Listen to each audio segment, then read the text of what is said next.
ਜਜਨ ਭਜਨ ਮਮ ਖਾਲਸਾ। ਖਾਲਸਾ ਪੂਜਬੇ ਜੋਗ। ਵਾਹਿਗੁਰੂ। ਦਾਸ ਗੋਬਿੰਦ ਫਤਿਹ ਖਾਲਸਾ। ਦਰਸ ਪਰਸ ਮਿਟੈ ਸੋਗ।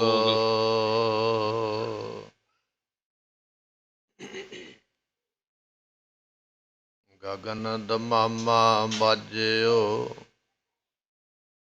ਪਰਿਓ ਨਿਸ਼ਾਨੈ ਘਾਓ।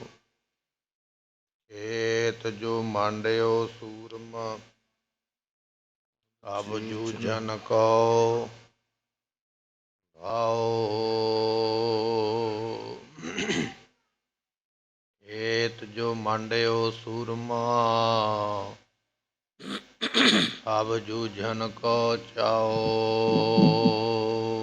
ਸੁਕਾਓ ਹੋਟਲ ਗੁਰ ਸੇ। ਸੇਵੀਐ ਅਹਨਿਸ ਸਹਿਜ ਸੁਭਾਈ। ਦਰਸ਼ਨ ਪਰਸੈ ਗੁਰੂ ਕੈ ਜਨਮ ਮਰਨ ਦੁਖ ਜਾਏ। ਦੁਖ ਜਾਏ। ਗੁਰ ਕੇ ਸੁਨ ਬਾ ਕੇ ਆਨੰਦ ਭਇਓ। ਬਲ ਸਾਥ ਸੁਹਾਥ ਸੰਭਾਰ ਲਿਓ। ਜਹ ਦੀਰਘ ਦੇ ਸੋ ਪੇਟ ਮਹਾ। ਉਜ ਲੰਬ ਦੋ ਬਡ ਓਜਲ ਹਾਂ। ਵਾਹਿਗੁਰੂ ਜੀ ਕਾ ਖਾਲਸਾ ਵਾਹਿਗੁਰੂ ਜੀ ਕੀ ਫਤਿਹ। ਵਾਲੀਏ ਕੁਲ ਆਲਮ ਸਰਵਰੇ ਕਾਇਨਾਤ ਜੁਗੋ ਜੁਗ ਅਟਲ। ਗੁਰੂ ਗ੍ਰੰਥ ਸਾਹਿਬ ਜੀਆਂ ਦੀ ਪਵਿੱਤਰ ਪਾਵਨ ਹਜ਼ੂਰੀ ਅੰਦਰ ਸਬਾਇਮਾਨ ਹੋ ਰਹੀ ਗੁਰੂ ਕੀ ਸੰਗਤ ਸਤਿਗੁਰਾਂ ਨੇ ਸੋਹਣੇ ਸੁੰਦਰ ਦੀਵਾਨਾਂ ਦੀ ਦਾਤ ਬਖਸ਼ਿਸ਼ ਕੀਤੀ ਹੈ। ਆਪ ਸੰਗਤਾਂ ਨੇ ਗੁਰੂ ਕੀ ਬਾਣੀ ਦੇ ਕੀਰਤਨ ਸਰਵਣ ਕਰਕੇ ਮਿਲਿਆ ਹੋਇਆ ਸਮਾਂ ਤੇ ਸਵਾਸ ਸਫਲੇ ਬਣਾਏ। ਧੰਨ ਗੁਰੂ ਗੋਬਿੰਦ ਸਿੰਘ ਮਹਾਰਾਜ ਜੀ ਪਾਉਂਟਾ ਸਾਹਿਬ ਦੀ ਧਰਤੀ ਦਾ ਪਹਿਲਾ ਜੰਗ ਲੜਦੇ ਪਏ। ਜੰਗ ਲੜਦਿਆਂ ਹੋਇਆਂ ਪੀਰ ਬੁੱਧੂ ਸ਼ਾਹ ਜੀਆਂ ਦਾ ਇੱਕ ਪੁੱਤਰ ਸ਼ਹੀਦੀ ਪ੍ਰਾਪਤ ਕਰ ਗਿਆ। ਇਹਨੇ ਚਿਰ ਨੂੰ ਹਯਾਤ ਖਾਨ ਨਾਮ ਦਾ ਜਿਹੜਾ ਪਠਾਨ ਹੈ, ਰਾਜਾ ਫਤਿਹ ਸ਼ਾਹ ਨੇ ਇਸ ਨੂੰ ਲਲਕਾਰ ਕੇ ਵੰਗਾਰ ਕੇ ਜੰਗ ਦੇ ਵਿੱਚ ਭੇਜਿਆ ਕਿ ਜਾਓ ਜਾ ਕੇ ਮਹਾਰਾਜ ਦੀ ਫੌਜ ਦੇ ਨਾਲ ਜੰਗ ਕਰਨਾ ਕਰੋ। ਇਹ ਹਯਾਤ ਖਾਨ ਨਾਮ ਦਾ ਜਿਹੜਾ ਪਠਾਨ ਹੈ, ਸਤਿਗੁਰਾਂ ਦੇ ਸੂਰਮਿਆਂ ਦੇ ਨਾਲ ਬੜਾ ਵੱਡਾ ਜੰਗ ਕਰਦਾ ਪਿਆ। ਮਹਾਰਾਜ ਜੀਆਂ ਦੇ ਕੋਲ ਮਹੰਤ ਕਿਰਪਾਲ ਦਾਸ ਖਲੋਤੇ ਹੋਏ ਸਨ। ਜੰਗ ਨੂੰ ਵੇਖ ਕੇ ਬੇਨਤੀ ਕੀਤੀ, ਮਹਾਰਾਜ ਮੈਨੂੰ ਆਗਿਆ ਦਿਓ, ਮੈਂ ਜਾ ਕੇ ਜੰਗ ਕਰਕੇ ਇਸ ਹਯਾਤ ਖਾਨ ਨੂੰ ਸਦਾ ਦੀ ਨੀਂਦ ਸੁਆ ਦਿਆਂਗਾ। ਮਹਾਰਾਜ ਜੀ ਕਹਿਣ ਲੱਗੇ, ਮਹੰਤ ਕਿਰਪਾਲ ਦਾਸ ਜੀ, ਤੁਹਾਡੇ ਕੋਲ ਨਾ ਕੋਈ ਬੰਦੂਕ ਹੈ, ਨਾ ਕੋਈ ਤੀਰ ਕਮਾਨ ਹੈ, ਨਾ ਕੋਈ ਤਲਵਾਰ ਹੈ, ਤੁਸੀਂ ਜੰਗ ਕਿਸ ਤਰ੍ਹਾਂ ਕਰੋਗੇ? ਮਹੰਤ ਕਿਰਪਾਲ ਦਾਸ ਜੀ ਕਹਿਣ ਲੱਗੇ, ਮਹਾਰਾਜ ਮੇਰੇ ਕੋਲ ਇੱਕ ਕੁਤਕਾ ਹੈ। ਕੁਤਕਾ ਗੁਰਮੁਖੋ ਕਹਿੰਦੇ ਇੱਕ ਮੋਟੇ ਸੋਟੇ ਨੂੰ, ਮੋਟਾ ਡੰਡਾ। ਆ ਜੋ ਮੋਟਾ ਡੰਡਾ ਮੈਂ ਮੋਢੇ 'ਤੇ ਰੱਖਿਆ, ਮੇਰਾ ਇਹੋ ਹੀ ਹਥਿਆਰ ਹੈ, ਇਹਦੇ ਨਾਲ ਹੀ ਮੈਂ ਜੰਗ ਦੇ ਵਿੱਚ ਫਤਿਹ ਪਾਵਾਂਗਾ। ਇਸ ਤਰ੍ਹਾਂ ਮਹੰਤ ਕਿਰਪਾਲ ਦਾਸ ਜੀ ਜਿਹੜੇ ਹਨ ਉਹ ਬਚਨ ਕਰਦੇ ਪਏ। ਇਤਿਹਾਸ ਆਪਾਂ ਪਿੱਛੇ ਸਰਵਣ ਕਰ ਆਏ। ਇੱਥੋਂ ਅੱਗੇ ਮਹਾਰਾਜ ਬਖਸ਼ਿਸ਼ ਕਰਦੇ, ਆਓ ਸਰਵਣ ਕਰੀਏ, ਮਿਲ ਕੇ ਆਖੀਏ ਸਤਿਨਾਮ ਸ੍ਰੀ ਸ੍ਰੀ ਵਾਹਿਗੁਰੂ ਸਾਹਿਬ ਜੀ। ਗੁਰ ਕੇ ਸੁਨ ਬਾ ਕੇ ਆਨੰਦ ਭਇਓ। ਸਤਿਗੁਰੂ ਪਾਤਸ਼ਾਹ ਮਹਾਰਾਜ ਨੇ ਵਰ ਦਿੱਤਾ। ਕਹਿਣ ਲੱਗੇ, ਮਹੰਤ ਕਿਰਪਾਲ ਦਾਸ ਜੀ, ਜਿਵੇਂ ਦੁਆਪਰ ਯੁੱਗ ਦੇ ਵਿੱਚ ਭੀਮ ਸੈਨ ਜੀਆਂ ਦੀ ਗਦਾ ਬੜੀ ਮਸ਼ਹੂਰ ਸੀ ਵੀ ਉਹਦੀ ਗਦਾ ਦਾ ਸਾਹਮਣਾ ਕੋਈ ਨਹੀਂ ਕਰ ਸਕਦਾ।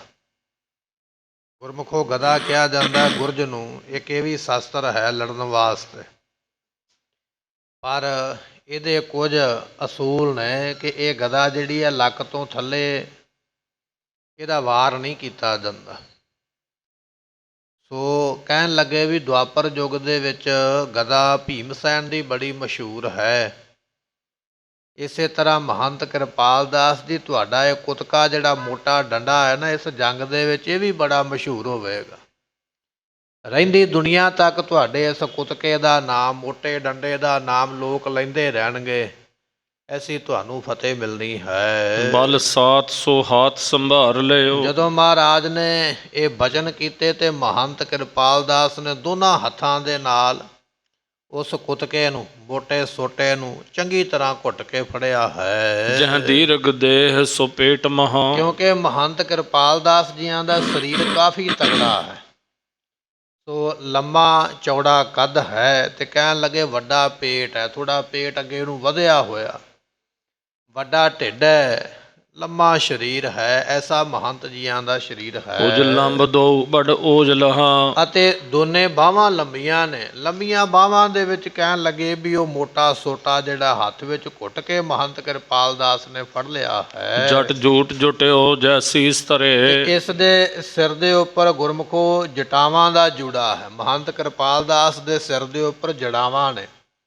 ਜੜਾਵਾਂ ਦਾ ਜੂੜਾ ਜਿਹੜਾ ਘੁੱਟ ਕੇ ਸਿਰ ਦੇ ਉੱਪਰ ਕੀਤਾ ਹੋਇਆ ਹੈ। ਸਭ ਅੰਗਨ ਵਿੱਚ ਵਿਭੂਤ ਤਰੇ। ਅਤੇ ਸਾਰੇ ਸਰੀਰ ਦੇ ਅੰਗਾਂ ਦੇ ਉੱਪਰ ਇਸ ਨੇ ਸੁਆਹ ਮਲੀ ਹੋਈ ਹੈ। ਜਿਹੜੇ ਇਸ ਤਰ੍ਹਾਂ ਦੇ ਹੋਇਆ ਕਰਦੇ ਨਾ ਮਹੰਤ, ਸਮਾਧੀ ਲਾਉਣ ਵਾਲੇ, ਉਹ ਆਪਣੇ ਸਰੀਰ ਦੇ ਉੱਪਰ ਚਿੱਟੇ ਰੰਗ ਦੀ ਵਿਭੂਤੀ ਮਲਦੇ, ਸੁਆਹ ਮਲਦੇ।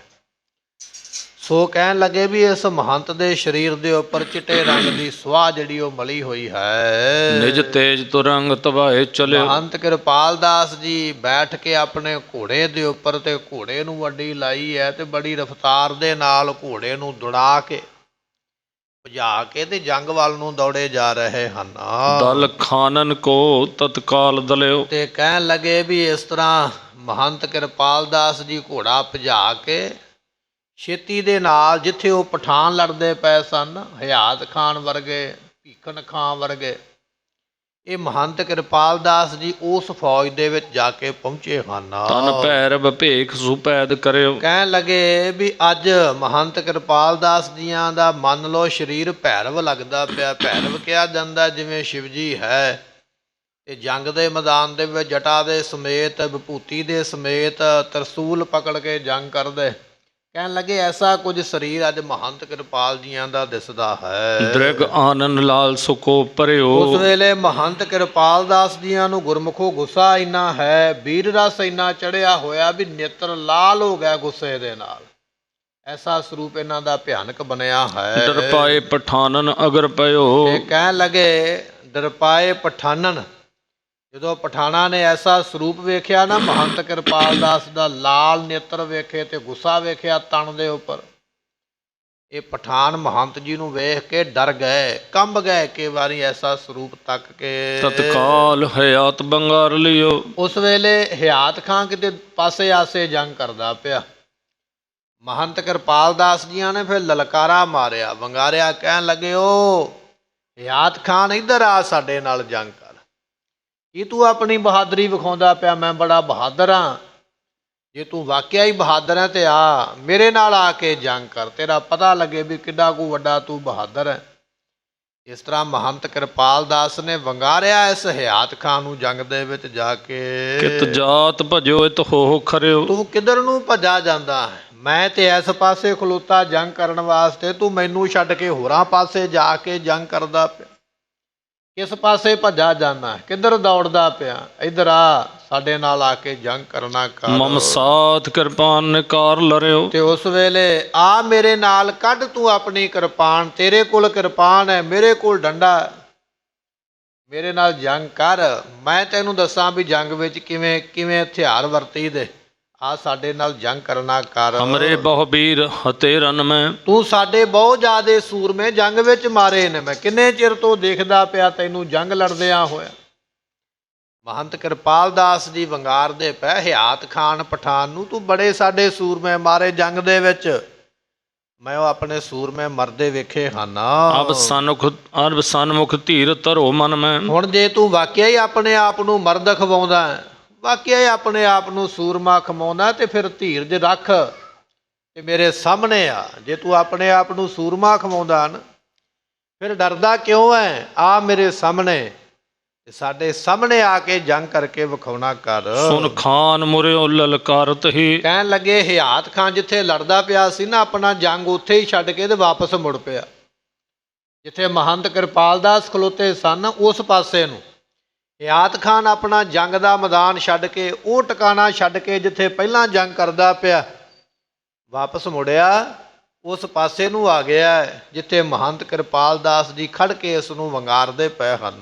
ਜਿਵੇਂ ਨਾਗ ਕੇ ਪੁੰਛੈ ਹੈ ਦਾਵਤ ਭਾਈ ਹੀ। ਸੰਤੋਖ ਸਿੰਘ ਜੀ ਕਹਿੰਦੇ ਸੱਪ ਜਾਂਦਾ ਹੋਵੇ ਨਾ ਆਪਦੇ ਰਾਹ, ਤੇ ਸੱਪ ਦੀ ਪੂਛ ਤੇ ਪੈਰ ਰੱਖ ਲਈਏ ਤਾਂ ਬੜੀ ਛੇਤੀ ਫਨ ਚੁੱਕ ਕੇ ਅੱਗੋਂ ਗੁੱਸੇ ਨਾਲ ਪੈਂਦਾ। ਕਹਿਣ ਲੱਗੇ ਬਿਲਕੁਲ ਇਸੇ ਤਰ੍ਹਾਂ ਹਿਆਤ ਖਾਨ ਦੇ ਨਾਲ ਹੋਇਆ। ਗੁੱਸਾ ਤੇ ਹੰਕਾਰ ਤੇ ਇਹਦੇ ਮਨ ਵਿੱਚ ਵੀ ਬੜਾ ਹੈ। ਜਿਹੜਾ ਮਹੰਤ ਕਿਰਪਾਲ ਦਾਸ ਨੇ ਵੰਗਾਰਿਆ, ਮੰਨ ਲਓ ਵੀ ਇਹਦੀ ਪੂਛ ਤੇ ਪੈਰ ਹੀ ਰੱਖਿਆ ਗਿਆ ਹੋਵੇ, ਬੜਾ ਤੜਫਿਆ ਇੰਨੀ ਗੱਲ ਸੁਣ ਕੇ ਵੀ ਕੌਣ ਹੈ ਮੈਨੂੰ ਵੰਗਾਰਨ ਵਾਲਾ। ਬੜੇ ਗੁੱਸੇ ਦੇ ਨਾਲ ਵਾਪਸ ਮੁੜਿਆ ਹੈ। ਹੋਏ ਸਨਮੁਖ ਦੋਨੋਂ ਵੀਰ ਖਰੇ। ਹੁਣ ਗੁਰਮੁਖੋ ਦੋਨੇ ਸੂਰਮੇ ਆਮਣੇ ਸਾਹਮਣੇ ਹੋ ਗਏ, ਕਿਉਂਕਿ ਮਹੰਤ ਕਿਰਪਾਲ ਦਾਸ ਨੂੰ ਮਹਾਰਾਜ ਜੀਆਂ ਦਾ ਥਾਪੜਾ ਹੈ ਤੇ ਵੀਰ ਰਸ ਚੜਿਆ ਹੋਇਆ। ਹਿਆਤ ਖਾਨ ਦੇ ਮਨ ਵਿੱਚ ਹੰਕਾਰ ਹੈ ਵੀ ਮੇਰੇ ਵਰਗਾ ਸੂਰਮਾ ਕੋਈ ਨਹੀਂ।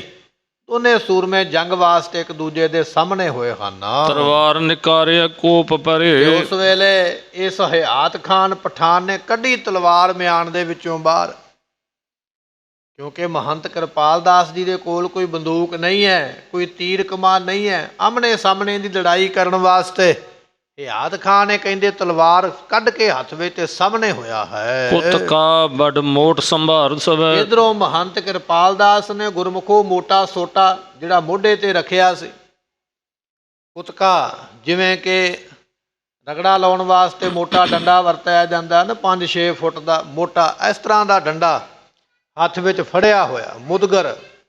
ਕਹਿਣ ਲੱਗੇ ਮਹੰਤ ਕਿਰਪਾਲ ਦਾਸ ਨੇ ਉਹ ਮੋਟਾ ਸੋਟਾ ਸਾਂਭ ਲਿਆ ਹੈ। ਦਲ ਦੋਇਨ ਕੇ ਭੱਟ ਦੇਖ ਸਵੈ। ਤੇ ਦੋਨਾਂ ਪਾਸਿਆਂ ਦੇ ਸੂਰਮੇ ਜੰਗ ਕਰਨੋਂ ਹਟ ਗਏ। ਮਹਾਰਾਜ ਦੀ ਫੌਜ ਵਾਲੇ ਸੂਰਮੇ ਵੀ ਰੁਕ ਗਏ, ਪਹਾੜੀ ਰਾਜਿਆਂ ਦੀ ਫੌਜ ਦੇ ਸੂਰਮੇ ਵੀ ਰੁਕ ਗਏ। ਦੋਨੇ ਪਾਸੇ ਦੇ ਸੂਰਮੇ ਵੇਖਣ ਲੱਗੇ ਵੀ ਇਹ ਜਰਨੈਲ ਆਪਸ ਵਿੱਚ ਕਿਵੇਂ ਜੰਗ ਕਰਦੇ, ਕਮਾਂਡਰ ਸੈਨਾਪਤੀ ਕਿਵੇਂ ਜੰਗ ਕਰਦੇ। ਇਹਨਾਂ ਦੋਨਾਂ ਦਾ ਜੰਗ ਵੇਖਣ ਵਾਸਤੇ ਸੂਰਮੇ ਖੜ ਗਏ, ਆਪਣਾ ਜੰਗ ਰੋਕ ਕੇ ਇਹਨਾਂ ਦਾ ਜੰਗ ਦੇਖਦੇ ਹਨ। ਲੱਖ ਸਾਧ ਵਿਭੂਤ ਜਟਾਓ ਧਰੇ। ਉਸ ਵੇਲੇ ਕੁਝ ਲੋਕ ਇਹ ਜਾਣਦੇ ਵੀ ਇਹ ਤੇ ਸਾਧ ਹੈ ਵਿਚਾਰਾ, ਵੇਖੋ ਸਿਰ ਤੇ ਇਹਨੇ ਜਟਾਵਾਂ ਦਾ ਜੂੜਾ ਕੀਤਾ ਤੇ ਸਰੀਰ ਤੇ ਇਹਨੇ ਸਵਾਹ ਮਲੀ ਹੈ। ਇਹ ਸਵਾਹ ਮਲਣ ਵਾਲਾ, ਜਟਾਵਾਂ ਸਿਰ ਤੇ ਰੱਖਣ ਵਾਲਾ, ਇਹਨੂੰ ਜੰਗ ਕਿੱਥੋਂ ਕਰਨਾ ਆਉਂਦਾ ਹੋਵੇਗਾ? ਇਹਨੂੰ ਤੇ ਜੰਗ ਹੀ ਨਹੀਂ ਕਰਨਾ ਆਉਂਦਾ ਹੋਣਾ। ਕੁਝ ਲੋਕ ਜੰਗ ਵਿੱਚ ਇਸ ਤਰ੍ਹਾਂ ਸੋਚਦੇ ਹਨ। ਗਿਰਨਾਥ ਪਠਾਨ ਦੇ ਸੰਤ ਖਰੇ। ਤੇ ਕਹਿਣ ਲੱਗੇ 4 ਚਫੇਰੇ ਪਹਾੜੀ ਰਾਜੇ ਔਰ ਪਠਾਨ ਜਿਹੜੇ ਨੇ ਖੜੇ ਹੋਏ, ਇਹ ਸਾਰਾ ਜੰਗ ਦੇਖਦੇ ਪਏ ਹਨ। ਇਹ ਜੁੱਧ ਭਲੋ ਹਟ ਸਾਥ ਕੀਓ। ਤੇ ਕਹਿਣ ਲੱਗੇ ਇਹ ਜੁੱਧ ਭਲੋ ਹੱਠ ਸਾਧ ਕੀਓ। ਵੇਖਦੇ ਪਏ ਵੀ ਮਹੰਤ ਕਿਰਪਾਲ ਦਾਸ ਨੇ ਬੜੇ ਹੱਠ ਦੇ ਨਾਲ, ਫੁਰਤੀ ਦੇ ਨਾਲ ਇਹ ਜੰਗ ਉਸ ਵੇਲੇ ਲੜਿਆ ਹੈ। ਹਿਤ ਮਾਰਨ ਕੇ ਕੁੱਤ ਕਾ ਸੋਲੀਓ। ਤੇ ਕਹਿਣ ਲੱਗੇ ਕੁਝ ਵੇਖਦੇ ਪਏ ਵੀ ਮਹੰਤ ਕਿਰਪਾਲ ਦਾਸ ਦੇ ਕੋਲ ਤੇ ਸੋਟਾ ਹੀ ਹੈ ਮਾਰਨ ਵਾਸਤੇ, ਮੋਟਾ ਮੁਦਗਰ। ਇਹਦੇ ਕੋਲ ਹੋਰ ਹਥਿਆਰ ਕੋਈ ਨਹੀਂ ਹੈ ਜੰਗ ਲੜਨ ਵਾਸਤੇ। ਜੰਗ ਵਿੱਚ ਹਥਿਆਰ ਤੇ ਵਰਤਿਆ ਜਾਂਦਾ, ਪਰ ਸੋਟੇ ਨਾਲ ਜੰਗ ਕਿਹਨੇ ਲੜਿਆ ਤੇ ਸੋਟੇ ਨਾਲ ਜੰਗ ਕਿਹਨੇ ਜਿੱਤਿਆ?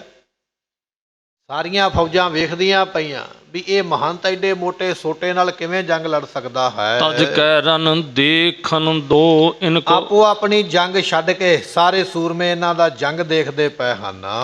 ਇਮ ਪੂਰਵ ਕੀਨ ਸਕੋਏ ਨ ਕੋ। ਤੇ ਕਹਿਣ ਲੱਗੇ ਵੀ ਇਸ ਤਰ੍ਹਾਂ ਦਾ ਜੰਗ ਪਹਿਲਾਂ ਕਦੇ ਨਹੀਂ ਕਿਸੇ ਨੇ ਕੀਤਾ। ਹੁਣੇ ਆਪਾਂ ਬਚਨ ਸਰਵਣ ਕੀਤਾ ਹੈ, ਜੰਗ ਤਲਵਾਰਾਂ ਦੇ ਨਾਲ ਹੁੰਦਾ ਹੈ, ਜੰਗ ਤੀਰਾਂ ਦੇ ਨਾਲ ਹੁੰਦਾ, ਬੰਦੂਕ ਦੀਆਂ ਗੋਲੀਆਂ ਦੇ ਨਾਲ ਵੀ ਹੋ ਜਾਂਦਾ ਹੈ, ਪਰ ਸੋਟੇ ਦੇ ਨਾਲ ਜੰਗ ਕਰਨਾ, ਇੱਕ ਨੇ ਹੱਥ ਵਿੱਚ ਸੋਟਾ ਫੜਿਆ ਹੋਵੇ ਤੇ ਇੱਕ ਨੇ ਤਲਵਾਰ ਫੜੀ ਹੋਵੇ, ਐਸਾ ਜੰਗ ਕਦੇ ਨਹੀਂ ਕਿਸੇ ਨੇ ਲੜਿਆ ਹੈ। ਕਰ ਤੇਜ ਤੁਰੰਗ ਪਠਾਨ ਆਇਓ। ਤੇ ਕਹਿਣ ਲੱਗੇ ਇਹ ਜਿਹੜਾ ਪਠਾਨ ਹੈ ਨਾ, ਹਿਆਤ ਖਾਨ, ਇਸ ਨੇ ਹੁਣ ਮਹਾਰਾਜ ਦੇ ਸਿੱਖ ਦੇ ਨਾਲ ਜੰਗ ਕਰਨ ਵਾਸਤੇ ਆਪਣੇ ਘੋੜੇ ਨੂੰ ਬੜੀ ਛੇਤੀ ਦੌੜਾ ਕੇ ਇਹ ਕੋਲ ਆਇਆ ਹੈ। ਤਲਵਾਰ ਨਿਕਾਰ ਉਭਾਰ ਲਿਓ। ਇਸ ਨੇ ਤਲਵਾਰ ਕੱਢੀ ਹੋਈ ਬਾਹਰ ਆਪਣੇ ਹੱਥ ਵਿੱਚ ਫੜੀ ਹੈ।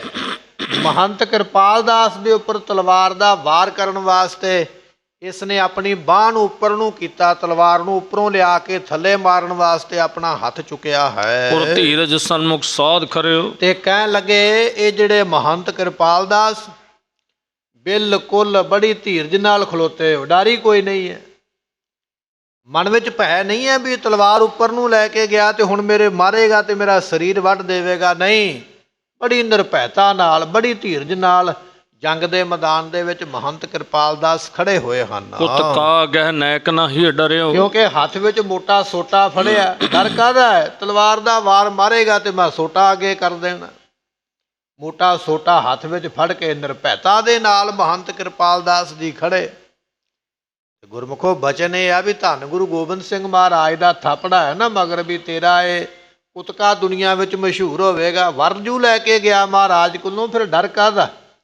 ਐਸੀ ਨਿਰਭੈਤਾ ਦੇ ਨਾਲ ਖੜਾ ਹੈ। ਤਬ ਖਾਨ ਹਿਆਤ ਸਮੀਪ ਢੁਕਿਓ। ਇੰਨੇ ਚਿਰ ਨੂੰ ਕਹਿਣ ਲੱਗੇ ਵੀ ਹਿਆਤ ਖਾਨ ਪਠਾਨ ਘੋੜੇ ਤੇ ਚੜ ਕੇ ਬੜੀ ਛੇਤੀ ਨਾਲ ਮਹੰਤ ਜੀਆਂ ਦੇ ਕੋਲ ਆ ਗਿਆ ਹੈ। ਕਰਵਾਰ ਧਰੇ ਕਰਵਾਰ ਰੁਕਿਓ। ਇਸ ਨੇ ਬਹੁਤ ਤੇਜ਼ੀ ਦੇ ਨਾਲ ਆਪਣੇ ਹੱਥ ਵਿੱਚੋਂ ਤਲਵਾਰ ਦਾ ਵਾਰ ਕੀਤਾ। ਜਦੋਂ ਤਲਵਾਰ ਦਾ ਵਾਰ ਆਇਆ ਮਹੰਤ ਕਿਰਪਾਲ ਦਾਸ ਦੇ ਉੱਪਰ ਤੇ ਇਹਨੇ ਮੋਟਾ ਸੋਟਾ ਅੱਗੇ ਕਰਕੇ ਤੇ ਉਸ ਦੇ ਵਾਰ ਨੂੰ ਰੁਕਿਆ ਹੈ। ਕੁਤਕਾ ਕਰ ਅਗਰ ਬਚਾਏ ਭਲੇ। ਆਪਣਾ ਕੁਤਕਾ ਅੱਗੇ ਕਰਕੇ ਨਾ, ਮੋਟਾ ਸੋਟਾ ਅੱਗੇ ਕਰਕੇ ਤੇ ਤਲਵਾਰ ਦਾ ਵਾਰ ਕੁਝ ਵੀ ਨਹੀਂ ਕਰ ਸਕਿਆ। ਡੰਡੇ ਤੇ ਆ ਕੇ ਤਲਵਾਰ ਵੱਜੀ ਹੈ ਤੇ ਵਾਰ ਨੇ ਕੁਝ ਵੀ ਵਿਗਾੜਿਆ ਨਹੀਂ ਹੈ। ਅਸਟੂਟ ਤਬੈ ਗਿਰਗਾ ਸੁਤਲੇ। ਤੇ ਕਹਿਣ ਲੱਗੇ ਸਗੋਂ ਤਲਵਾਰ ਟੁੱਟ ਗਈ ਪਠਾਨ ਦੀ।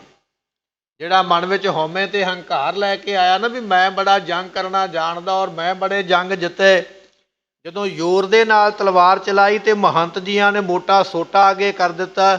ਉਹ ਤਲਵਾਰ ਇੰਨੇ ਜ਼ੋਰ ਦੀ ਸੋਟੇ ਨਾਲ ਵੱਜੀ ਹੈ, ਉਹਦੀ ਮੁੱਠੀ ਵੱਖਰੀ ਹੋ ਗਈ ਤੇ ਅਗਲੋਂ ਜਿਹੜਾ ਲੋਹਾ ਵੱਖਰਾ ਹੋ ਗਿਆ। ਦੋ ਟੋਟੇ ਹੋ ਕੇ ਤਲਵਾਰ ਧਰਤੀ ਤੇ ਡਿੱਗ ਪਈ ਹੈ। ਭਵ ਕਿਉ ਸਮ ਕੇਹਰ ਸਾਧ ਤਵੈ। ਕਹਿਣ ਲੱਗੇ ਇਧਰੋਂ ਤਲਵਾਰ ਟੁੱਟ ਕੇ ਧਰਤੀ ਤੇ ਡਿੱਗੀ ਹੈ, ਇਧਰੋਂ ਮਹੰਤ ਕਿਰਪਾਲ ਦਾਸ ਫਿਰ ਗੱਜਿਆ ਕੇਰੀ ਸ਼ੇਰ ਦੇ ਵਾਂਗ, ਬੱਬਰ ਸ਼ੇਰ ਦੇ ਵਾਂਗ ਗੱਜਿਆ ਉਸ ਵੇਲੇ।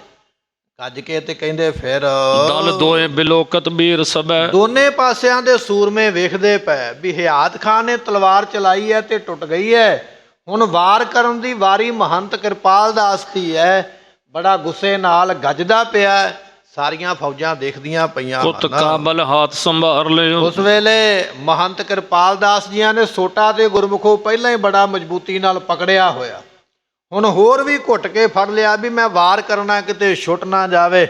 ਬੜੇ ਪੱਕੇ ਤਰੀਕੇ ਦੇ ਨਾਲ ਪਕੜ ਕੇ ਸਿਰ ਖਾਨ ਹਯਾਤ ਕੇ ਝਾਰ ਦਿਓ। ਕਹਿਣ ਲੱਗੇ ਵੀ ਹਿਆਤ ਖਾਨ ਜਦੋਂ ਕੋਲ ਆ ਗਿਆ ਨਾ, ਤਲਵਾਰ ਟੁੱਟ ਗਈ ਹੈ ਤੇ ਮਹੰਤ ਕਿਰਪਾਲ ਦਾਸ ਨੇ ਫੜ ਕੇ ਸੋਟਾ ਤੇ ਲੈ ਗਿਆ ਉੱਪਰ ਨੂੰ ਆਪਣੇ ਸਿਰ ਵਾਲੇ ਪਾਸੇ ਨੂੰ।